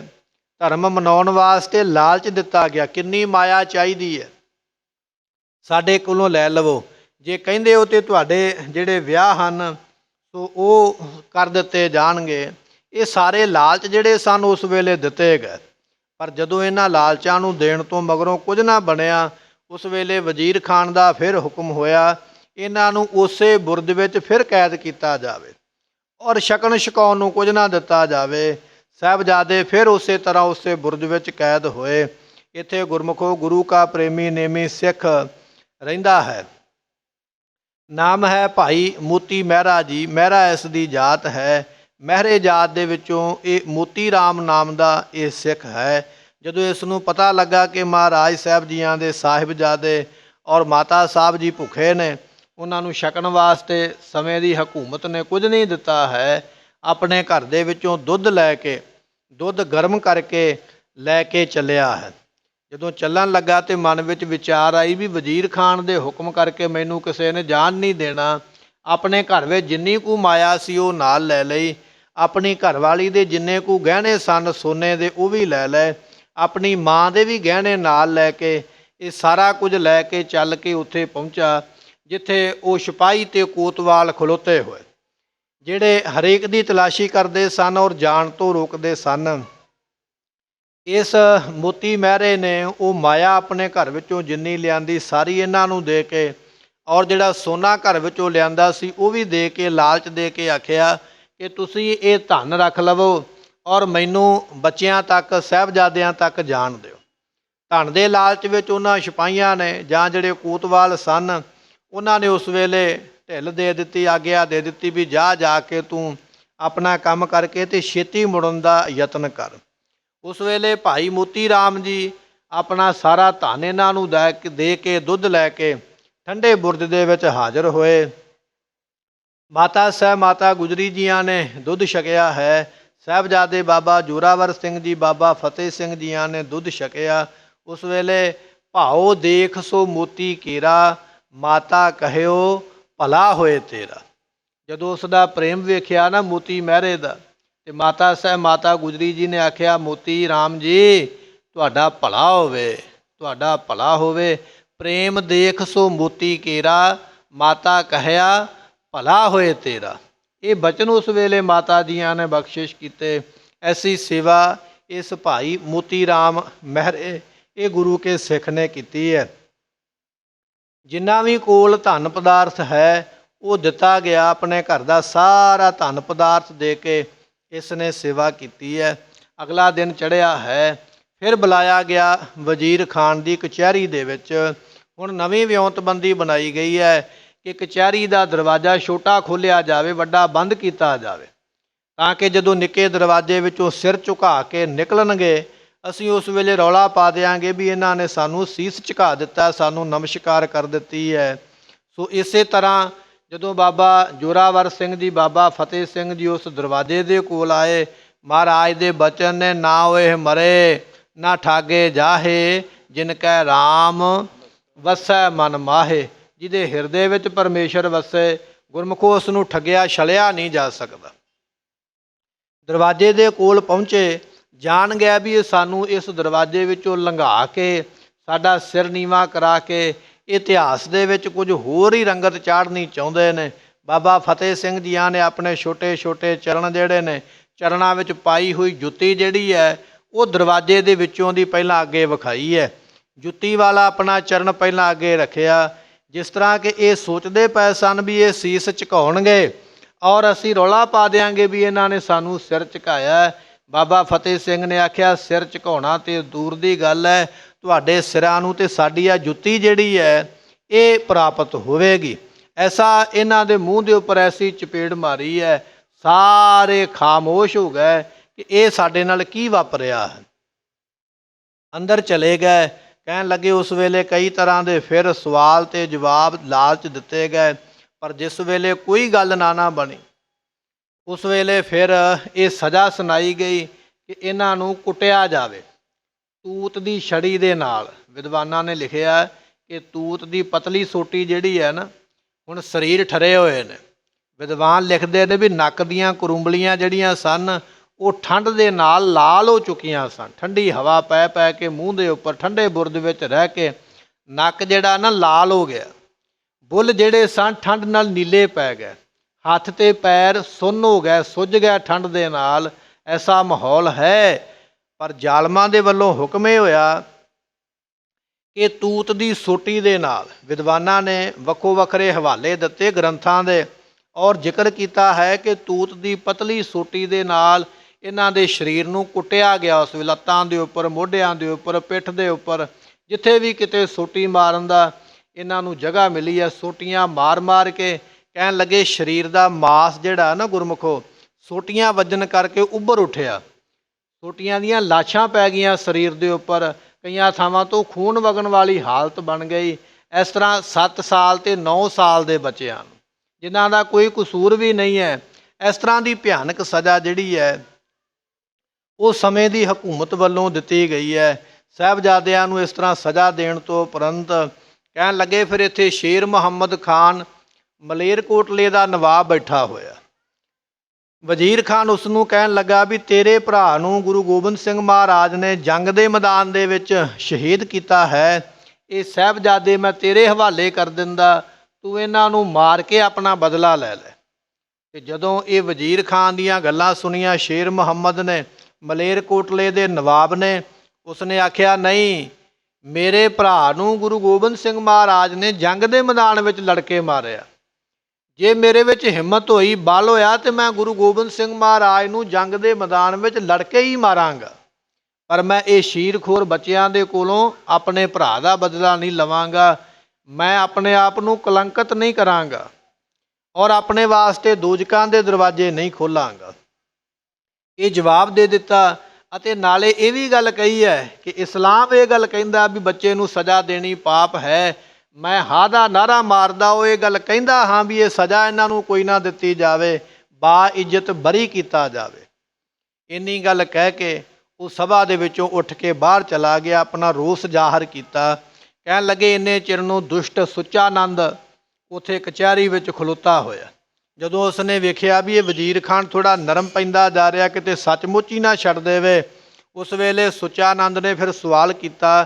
ਕਹਿਣ ਲੱਗਾ ਬੱਚਿਓ, ਜੇ ਤੁਹਾਨੂੰ ਛੱਡ ਦਈਏ ਤੇ ਕੀ ਕਰੋਗੇ? ਕਿ ਉਸ ਵੇਲੇ ਬਚਨ ਆਖਿਆ ਸਾਹਿਬਜ਼ਾਦਿਆਂ ਨੇ, ਜੇ ਸਾਨੂੰ ਛੱਡ ਦਿੱਤਾ ਅਸੀਂ ਆਪਣੇ ਪਿਤਾ ਸਤਿਗੁਰੂ ਦੇ ਨਾਲ ਮਿਲਾਂਗੇ, ਆਪਣੇ ਸਿੱਖ ਭਾਈਆਂ ਨੂੰ ਇਕੱਠੇ ਕਰਾਂਗੇ ਔਰ ਤੁਹਾਡੇ ਨਾਲ ਆ ਕੇ ਫਿਰ ਜੰਗ ਕਰਾਂਗੇ। ਜਦੋਂ ਪਹਿਲੀ ਵਾਰੀ ਇਹ ਬਚਨ ਸਰਵਣ ਕੀਤਾ, ਫਿਰ ਦੂਜੀ ਵਾਰੀ ਉਸ ਵੇਲੇ ਸੁੱਚਾਨੰਦ ਨੇ ਪੁੱਛਿਆ ਵੀ ਚੰਗੀ ਤਰ੍ਹਾਂ ਸਾਰਿਆਂ ਨੂੰ ਪਤਾ ਲੱਗ ਜਾਵੇ। ਜਦੋਂ ਦੂਜੀ ਵਾਰੀ ਪੁੱਛਿਆ ਵੀ ਕੀ ਕਰੋਗੇ, ਉਹਨਾਂ ਨੇ ਫਿਰ ਉਹੀ ਜਵਾਬ ਦਿੱਤਾ ਵੀ ਅਸੀਂ ਆਪਣੇ ਸਿੱਖ ਭਾਈ ਇਕੱਠੇ ਕਰਾਂਗੇ ਔਰ ਸਮੇਂ ਦੀ ਹਕੂਮਤ ਨਾਲ ਜੰਗ ਕਰਾਂਗੇ। ਦੂਜੀ ਵਾਰੀ ਬਚਨ ਪੁੱਛਣ ਤੋਂ ਉਪਰੰਤ ਜਦੋਂ ਤੀਜੀ ਵਾਰੀ ਫਿਰ ਪੁੱਛਿਆ ਵੀ ਜੇ ਤੁਹਾਨੂੰ ਛੱਡ ਦਈਏ ਤੇ ਕੀ ਕਰੋਗੇ, ਉਸ ਵੇਲੇ ਬਾਬਾ ਜ਼ੋਰਾਵਰ ਸਿੰਘ ਜੀਆਂ ਨੇ ਜਵਾਬ ਦਿੱਤਾ। ਕਹਿਣ ਲੱਗੇ ਅਸੀਂ ਆਪਣੇ ਸਿੱਖ ਭਾਈਆਂ ਨੂੰ ਇਕੱਠੇ ਕਰਾਂਗੇ। ਇਹ ਵਜ਼ੀਰ ਖਾਨ ਜਿਹੜਾ ਤਖਤ ਤੇ ਬੈਠਾ ਹੋਇਆ ਬਹੁਤ ਵੱਡਾ ਪਾਪੀ ਹੈ, ਇਸ ਨੂੰ ਮਾਰ ਕੇ ਇਸ ਸੰਸਾਰ ਤੋਂ ਤੋਰ ਦਿਆਂਗੇ, ਜ਼ੁਲਮ ਰਾਜ ਦੀਆਂ ਜੜ੍ਹਾਂ ਅਸੀਂ ਪੁੱਟ ਦਿਆਂਗੇ। ਜਦੋਂ ਐਸੇ ਬਚਨ ਨਿਰਭੈਤਾ ਵਾਲੇ, ਨਿਰਡੈਤਾ ਵਾਲੇ ਔਰ ਦਲੇਰੀ ਵਾਲੇ, ਨਿਰਤ ਵਾਲੇ ਬਚਨ ਕੀਤੇ, ਕਹਿਣ ਲੱਗੇ ਉਸ ਵੇਲੇ ਇਹ ਸੁੱਚਾਨੰਦ ਨੂੰ ਮੌਕਾ ਮਿਲ ਗਿਆ ਤੇ ਵਜ਼ੀਰ ਖਾਨ ਨੂੰ ਉਸ ਵੇਲੇ ਚੁੱਕਿਆ। ਵੇਖੋ ਇਹ ਤੁਹਾਡੇ ਸਾਹਮਣੇ ਇਹੋ ਜਿਹੀਆਂ ਗੱਲਾਂ ਕਰਦੇ, ਜੇ ਇਹਨਾਂ ਨੂੰ ਛੱਡ ਦਿੱਤਾ, ਇਹਨਾਂ ਨੇ ਜਿਹੜੇ ਬਚਨ ਕੀਤੇ ਨੇ ਪੂਰੇ ਜ਼ਰੂਰ ਕਰਨਗੇ। ਇਸ ਕਰਕੇ ਸੱਪ ਦੇ ਬੱਚੇ ਹਮੇਸ਼ਾ ਸਪੂਲੀਏ ਹੋਇਆ ਕਰਦੇ, ਇਹਨਾਂ ਨੂੰ ਛੱਡਣਾ ਠੀਕ ਨਹੀਂ ਹੈ। ਇਹ ਵੱਡੇ ਹੋ ਕੇ ਜ਼ਹਿਰੀਲੇ ਨਾਗ ਬਣਨਗੇ ਅਤੇ ਸਾਡੇ ਰਾਜ ਭਾਗ, ਸਾਡੇ ਕੰਮ ਵਾਸਤੇ ਖਤਰਾ ਬਣ ਜਾਣਗੇ। ਐਸੀਆਂ ਦਲੀਲਾਂ ਦੇ ਕੇ ਇਸਨੇ ਸਭਾ ਦਾ ਜਿਹੜਾ ਮਾਹੌਲ ਖਰਾਬ ਕਰ ਦਿੱਤਾ ਔਰ ਸਾਰੀ ਸਭਾ ਵਿੱਚੋਂ ਆਵਾਜ਼ ਆਉਂਦੀ ਪਈ ਹੈ ਕਾਫਰ ਨੇ, ਇਹ ਕਾਫਰ ਨੇ, ਇਹਨਾਂ ਨੂੰ ਸਜ਼ਾ ਦਿੱਤੀ ਜਾਵੇ। ਜਦੋਂ ਸਾਰੀ ਸਭਾ ਨੇ ਐਸੀਆਂ ਉੱਚੀ ਉੱਚੀ ਆਵਾਜ਼ਾਂ ਦਿੱਤੀਆਂ, ਉਸ ਵੇਲੇ ਕਹਿਣ ਲੱਗੇ ਵਜ਼ੀਰ ਖਾਨ ਨੇ ਹੁਕਮ ਦਿੱਤਾ ਕਿ ਇਹਨਾਂ ਨੂੰ ਬੰਨ੍ਹ ਕੇ ਬਰੂਟੇ ਦੇ ਨਾਲ, ਰੁੱਖ ਦੇ ਨਾਲ ਤੇ ਪੱਥਰ ਮਾਰਨ ਦੀ ਸਜ਼ਾ ਸੁਣਾਈ ਹੈ। ਇਹ ਦੂਜੀ ਸਜ਼ਾ ਦਿੱਤੀ ਗਈ ਹੈ। ਵਿਦਵਾਨ ਕਹਿੰਦੇ ਨੇ ਇੱਕ ਰੁੱਖ ਦੇ ਨਾਲ ਇਹਨਾਂ ਸਾਹਿਬਜ਼ਾਦਿਆਂ ਨੂੰ ਬੱਧਾ ਹੋਇਆ ਅਤੇ ਜਿਸ ਤਰ੍ਹਾਂ ਕਿ ਵਜ਼ੀਰ ਖਾਨ ਔਰ ਕਾਜ਼ੀ ਦਾ ਹੁਕਮ ਆਇਆ ਇਹਨਾਂ ਨੂੰ ਪੱਥਰ ਮਾਰੇ ਜਾਣ, ਕਿਉਂਕਿ ਇਸਲਾਮ ਦੇ ਵਿੱਚ ਗੁਰਮੁਖੋ ਇਹ ਵੀ ਇੱਕ ਸਜ਼ਾ ਹੈ ਕਿ ਜਿਸ ਨੂੰ ਕਾਫਰ ਉਹ ਮੰਨ ਲੈਂਦੇ ਜਾਂ ਕਹਿ ਦਿੰਦੇ, ਉਸ ਨੂੰ ਪੱਥਰ ਮਾਰ ਕੇ ਮਾਰਿਆ ਜਾਂਦਾ ਹੈ। ਗੁਰੂ ਨਾਨਕ ਦੇ ਪਾਤਸ਼ਾਹ ਮਹਾਰਾਜ ਦੇ ਇਤਿਹਾਸ ਵਿੱਚੋਂ ਵੀ ਬਚਨ ਆਉਂਦਾ ਹੈ। ਜਦੋਂ ਅੰਮ੍ਰਿਤ ਵੇਲੇ ਸਤਿਗੁਰੂ ਬੈਠੇ ਸਨ ਤੇ ਜਪਜੀ ਸਾਹਿਬ ਦਾ ਪਾਠ ਮਹਾਰਾਜ ਮੁਖੋਂ ਬਖਸ਼ਿਸ਼ ਕਰਦੇ ਪਏ, ਬਚਨ ਆ ਗਿਆ ਪਾਤਾਲਾਂ ਪਾਤਾਲ ਲੱਖ ਆਗਾਸਾਂ ਆਗਾਸ। ਜਦੋਂ ਇਹ ਬਚਨ ਪੜ੍ਹਿਆ ਤੇ ਕਹਿਣ ਲੱਗੇ ਕੋਈ ਵਿਅਕਤੀ ਰਾਹ ਵਿੱਚੋਂ ਜਾਂਦਾ ਪਿਆ ਤੇ ਉਹਨੇ ਇਹ ਬਚਨ ਸੁਣ ਲਿਆ ਤੇ ਉਸਨੇ ਜਾ ਕੇ ਦਸਤਗੀਰ ਪੀਰ ਨੂੰ ਦੱਸਿਆ। ਕਹਿਣ ਲੱਗਾ ਪੀਰ ਜੀ, ਇਸਲਾਮ ਦੇ ਵਿੱਚ ਤੇ 7 ਲੋਕ ਲਿਖੇ ਨੇ, ਬਾਹਰ ਕੋਈ ਵਿਅਕਤੀ ਬੈਠਾ ਉਹ ਲੱਖਾਂ ਲੋਕਾਂ ਦੀ ਗੱਲ ਕਰਦਾ ਪਿਆ ਵੀ ਲੱਖਾਂ ਪਤਾਲ ਤੇ ਲੱਖਾਂ ਆਕਾਸ਼ ਨੇ। ਜਦੋਂ ਦਸਤਗੀਰ ਪੀਰ ਨੇ ਇਹ ਬਚਨ ਸੁਣਿਆ, ਉਸਨੇ ਆਪਣੇ ਡੇਰੇ ਵਿੱਚ ਬੈਠਿਆਂ ਹੀ ਹੁਕਮ ਕਰ ਦਿੱਤਾ। ਕਹਿਣ ਲੱਗਾ ਐਸੇ ਕਾਫਰ ਨੂੰ ਪੱਥਰ ਮਾਰ ਕੇ ਮਾਰ ਦਿਓ। ਹੁਣ ਪੀਰ ਬੜਾ ਸਤਿਕਾਰਯੋਗ, ਉਸ ਇਲਾਕੇ ਦੇ ਵਿੱਚ ਬੜੇ ਲੋਕ ਇਹਦੇ ਨਾਲ ਜੁੜੇ, ਸਾਰੇ ਸ਼ਹਿਰ ਨੂੰ ਪਤਾ ਲੱਗ ਗਿਆ। ਸਾਰੇ ਸ਼ਹਿਰ ਦੇ ਨਿਵਾਸੀ ਆਪਣੇ ਹੱਥਾਂ ਵਿੱਚ ਪੱਥਰ ਲੈ ਕੇ ਜਿੱਥੇ ਸਤਿਗੁਰੂ ਬੈਠੇ ਸਨ ਉਸ ਪਾਸੇ ਆ ਗਏ। ਸਤਿਗੁਰੂ ਆਪਣੀ ਮੌਜ ਵਿੱਚ ਬੈਠੇ ਹੋਏ, ਜਦੋਂ ਇਹਨਾਂ ਨੇ ਪੱਥਰ ਚੁੱਕ ਕੇ ਮਾਰਨ ਵਾਸਤੇ ਆਪਣੇ ਹੱਥ ਉੱਪਰ ਨੂੰ ਕੀਤੇ ਤੇ ਧੰਨ ਗੁਰੂ ਨਾਨਕ ਦੇ ਪਾਤਸ਼ਾਹ ਦੇ ਮੁਖੋਂ ਬਚਨ ਨਿਕਲਿਆ ਸਤ ਕਰਤਾਰ। ਸਤ ਕਰਤਾਰ ਕਹਿਣ ਦੀ ਢੇਰ ਹੈ। ਕਹਿਣ ਲੱਗੇ ਹੱਥ ਉੱਪਰ ਦੇ ਉੱਪਰ ਖੜੇ ਹੀ ਰਹਿ ਗਏ, ਥੱਲੇ ਹੱਥ ਨਹੀਂ ਆਏ, ਜਿਸ ਤਰ੍ਹਾਂ ਪੱਕੇ ਹੀ ਜੁੜ ਗਏ ਹੋ। ਉਸ ਵੇਲੇ ਦਸਤਗੀਰ ਪੀਰ ਆ ਗਿਆ, ਬੜੇ ਮੰਤਰ ਪੜ੍ਹੇ ਪਰ ਇਹਦਾ ਮੰਤਰ ਕੋਈ ਵੀ ਜਦੋਂ ਕੰਮ ਨਾ ਆਇਆ। ਸਤਿਗੁਰਾਂ ਦੇ ਚਰਨ ਫੜਨੇ ਪਏ, ਮਨ ਵਿੱਚ ਜਾਣ ਲਿਆ ਵੀ ਇਹ ਮੇਰੇ ਨਾਲੋਂ ਵੱਡੇ ਕਰਾਮਾਤੀ ਨੇ ਤੇ ਸਤਿਗੁਰੂ ਪਾਤਸ਼ਾਹ ਦੇ ਅੱਗੇ ਬੇਨਤੀ ਕੀਤੀ, ਮਹਾਰਾਜ ਇਹਨਾਂ ਨੂੰ ਮਾਫ ਕਰ ਦਿਓ, ਮੇਰੇ ਕਹਿਣ ਤੇ ਆਏ ਨੇ। ਸਤਿਗੁਰੂ ਉਹਦੀ ਫਰਿਆਦ ਸੁਣ ਕੇ ਫਿਰ ਉਹਨਾਂ ਦੇ ਜਿਹੜੇ ਹੱਥ ਜੁੜ ਗਏ ਸਨ ਉੱਪਰ ਨੂੰ, ਮਹਾਰਾਜ ਨੇ ਬਚਨ ਕਰਕੇ ਉਸ ਵੇਲੇ ਉਹਨਾਂ ਸਾਰਿਆਂ ਨੂੰ ਇਸ ਦੁੱਖ ਤੋਂ ਮੁਕਤ ਕੀਤਾ। ਦਿੱਤੀ ਬਾਂਗ ਨਿਮਾਜ਼ ਕਰ ਸੁਨ ਸਮਾਨ ਹੁਆ ਜਹਾਨਾ। ਇਹ ਬਚਨ ਭਾਈ ਸਾਹਿਬ ਭਾਈ ਗੁਰਦਾਸ ਜੀਆਂ ਨੇ ਲਿਖੇ ਨੇ। ਇੱਕ ਬਾਬਾ ਅਕਾਲ ਰੂਪ, ਦੂਜਾ ਰਬਾਬੀ ਮਰਦਾਨਾ। ਇਹ ਬਚਨ ਇਤਿਹਾਸ ਵਿੱਚ ਆਪਾਂ ਪੜ੍ਹਦੇ ਹਾਂ। ਇਹ ਹਵਾਲਾ ਆਪਾਂ ਤਾਂ ਦਿੱਤਾ ਕਿਉਂਕਿ ਮੁਸਲਮਾਨ ਧਰਮ ਦੇ ਵਿੱਚ ਇਹ ਵੀ ਇੱਕ ਸਜ਼ਾ ਹੈ ਕਿ ਜਿਸ ਨੂੰ ਕਾਫਰ ਕਹਿ ਦਿੱਤਾ ਉਸ ਨੂੰ ਪੱਥਰ ਮਾਰ ਕੇ ਤੇ ਮਾਰ ਦਿਓ। ਤੇ ਸਾਹਿਬਜ਼ਾਦਿਆਂ ਨੂੰ ਵੀ ਇਸੇ ਤਰ੍ਹਾਂ ਇੱਕ ਬਰੂਟੇ ਦੇ ਨਾਲ ਬੰਨ੍ਹ ਕੇ ਗੁਰਮੁਖੋ ਪੱਥਰ ਮਾਰਨ ਦੀ ਸਜ਼ਾ ਇਹਨਾਂ ਨੇ ਸੁਣਾਈ ਹੈ। ਅਤੇ ਜਿਹੜੇ ਪਾਪੀ ਬਿਰਤੀ ਦੇ ਲੋਕ ਨੇ ਆਪਣੇ ਹੱਥਾਂ ਵਿੱਚ ਪੱਥਰ ਲੈ ਕੇ ਇਹਨਾਂ ਦੇ ਉੱਪਰ ਮਾਰਦੇ ਪਏ। ਉਹ ਪੱਥਰ ਕੋਈ ਆ ਕੇ ਮੂੰਹ 'ਤੇ ਵੱਜਦਾ ਹੈ, ਕੋਈ ਹੱਥਾਂ 'ਤੇ ਵੱਜਦਾ ਹੈ, ਕੋਈ ਸਰੀਰ ਦੇ ਉੱਪਰ ਵੱਜਦਾ ਪਿਆ। ਪਹਿਲਾਂ ਤੂਤ ਦੀਆਂ ਛਟੀਆਂ ਦੇ ਨਾਲ ਕੁੱਟਿਆ ਗਿਆ, ਸਰੀਰ 'ਤੇ ਪਹਿਲਾਂ ਹੀ ਜ਼ਖਮੀ ਹੈ, ਉੱਪਰੋਂ ਪੱਥਰਾਂ ਦੇ ਨਾਲ ਮਾਰ ਮਾਰ ਕੇ ਕਹਿਣ ਲੱਗੇ ਕੁੱਟਿਆ ਹੈ। ਇੱਕ ਪੱਥਰ ਆ ਕੇ ਬਾਬਾ ਫਤਿਹ ਸਿੰਘ ਜੀਆਂ ਦੀ ਗੱਲ ਦੇ ਉੱਪਰ ਆ ਕੇ ਵੱਜਾ, ਅੱਖ ਤੋਂ ਥੋੜ੍ਹਾ ਜਿਹਾ ਥੱਲੇ ਆ ਕੇ ਵੱਜਾ ਤੇ ਕਹਿਣ ਲੱਗੇ ਗੱਲ ਦਾ ਮਾਸ ਉਸ ਵੇਲੇ ਫਟ ਗਿਆ, ਉਹਦੇ ਵਿੱਚੋਂ ਲਹੂ ਨਿਕਲਣ ਲੱਗ ਪਿਆ। ਤੇ ਬਾਬਾ ਫਤਿਹ ਸਿੰਘ ਜੀਆਂ ਨੇ ਆਪਣਾ ਨਿੱਕਾ ਜਿਹਾ ਹੱਥ ਜਿਹੜਾ ਠੰਡ ਦੇ ਨਾਲ ਠਰਿਆ ਹੋਇਆ ਆਪਣੀ ਅੱਖ ਦੇ ਉੱਪਰ ਰੱਖਿਆ।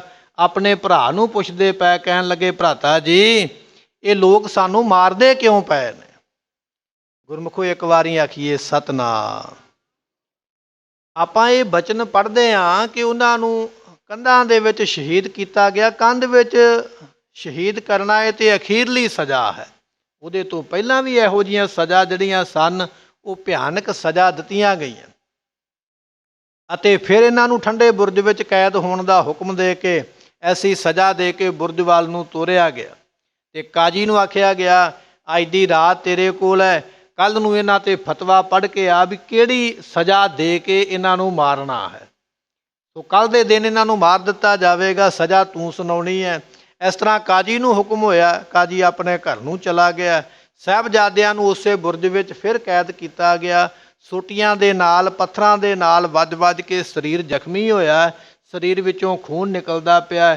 ਠੰਡੀ ਰਾਤ ਦੀ ਠੰਡੀ ਹਵਾ ਜਿਹੜੀ ਹੈ ਉਹ ਸਰੀਰ ਨੂੰ ਸੁੰਨ ਕਰਦੀ ਪਈ ਹੈ। ਐਸਾ ਵਾਤਾਵਰਣ ਜਿਹੜਾ ਹੈ ਉਹ ਸਰਹੰਦ ਦਾ ਔਰ ਠੰਡੇ ਬੁਰਜ ਦਾ ਬਣਿਆ ਹੋਇਆ। ਮਾਤਾ ਸਾਹਿਬ ਮਾਤਾ ਗੁਜਰੀ ਜੀਆਂ ਦੇ ਕੋਲ ਇਹ ਬੱਚੇ ਜਿਹੜੇ ਉਸੇ ਤਰ੍ਹਾਂ ਪਹੁੰਚ ਗਏ। ਅਗਲਾ ਇਤਿਹਾਸ ਜਿਵੇਂ ਇਹਨਾਂ ਦੀ ਸ਼ਹੀਦੀ ਹੁੰਦੀ ਹੈ ਉਹ ਆਪਾਂ ਕੱਲ੍ਹ ਦੇ ਦੀਵਾਨ ਵਿੱਚ ਫਿਰ ਸਰਵਣ ਕਰਾਂਗੇ। ਸਮੇਂ ਦੀ ਸਮਾਪਤੀ, ਭੁੱਲਾਂ ਦੀ ਮੁਆਫੀ। ਆਪ ਸੰਗਤਾਂ ਦੇ ਚਰਨਾਂ ਵਿੱਚ ਬੇਨਤੀ ਹੈ ਕਿ ਸੰਗਤ ਵਿੱਚ ਚੁੱਪ ਦਾ ਦਾਨ ਬਖਸ਼ਿਆ ਕਰੋ, ਆਪਣੇ ਬੱਚਿਆਂ ਨੂੰ ਬਿਠਾ ਕੇ ਰੱਖਿਆ ਕਰੋ। ਅਸੀਂ ਇਤਿਹਾਸ ਸਰਵਣ ਕਰਨ ਵਾਸਤੇ, ਕਥਾ ਸਰਵਣ ਕਰਨ ਵਾਸਤੇ ਆਉਂਦੇ ਹਾਂ। ਇਹਨਾਂ ਬਚਨਾਂ ਦਾ ਆਪਾਂ ਧਿਆਨ ਰੱਖਣਾ ਹੈ। ਲੇਖਾ ਕਥਾ ਹੈ ਨ ਛੂਟੀ ਹੈ।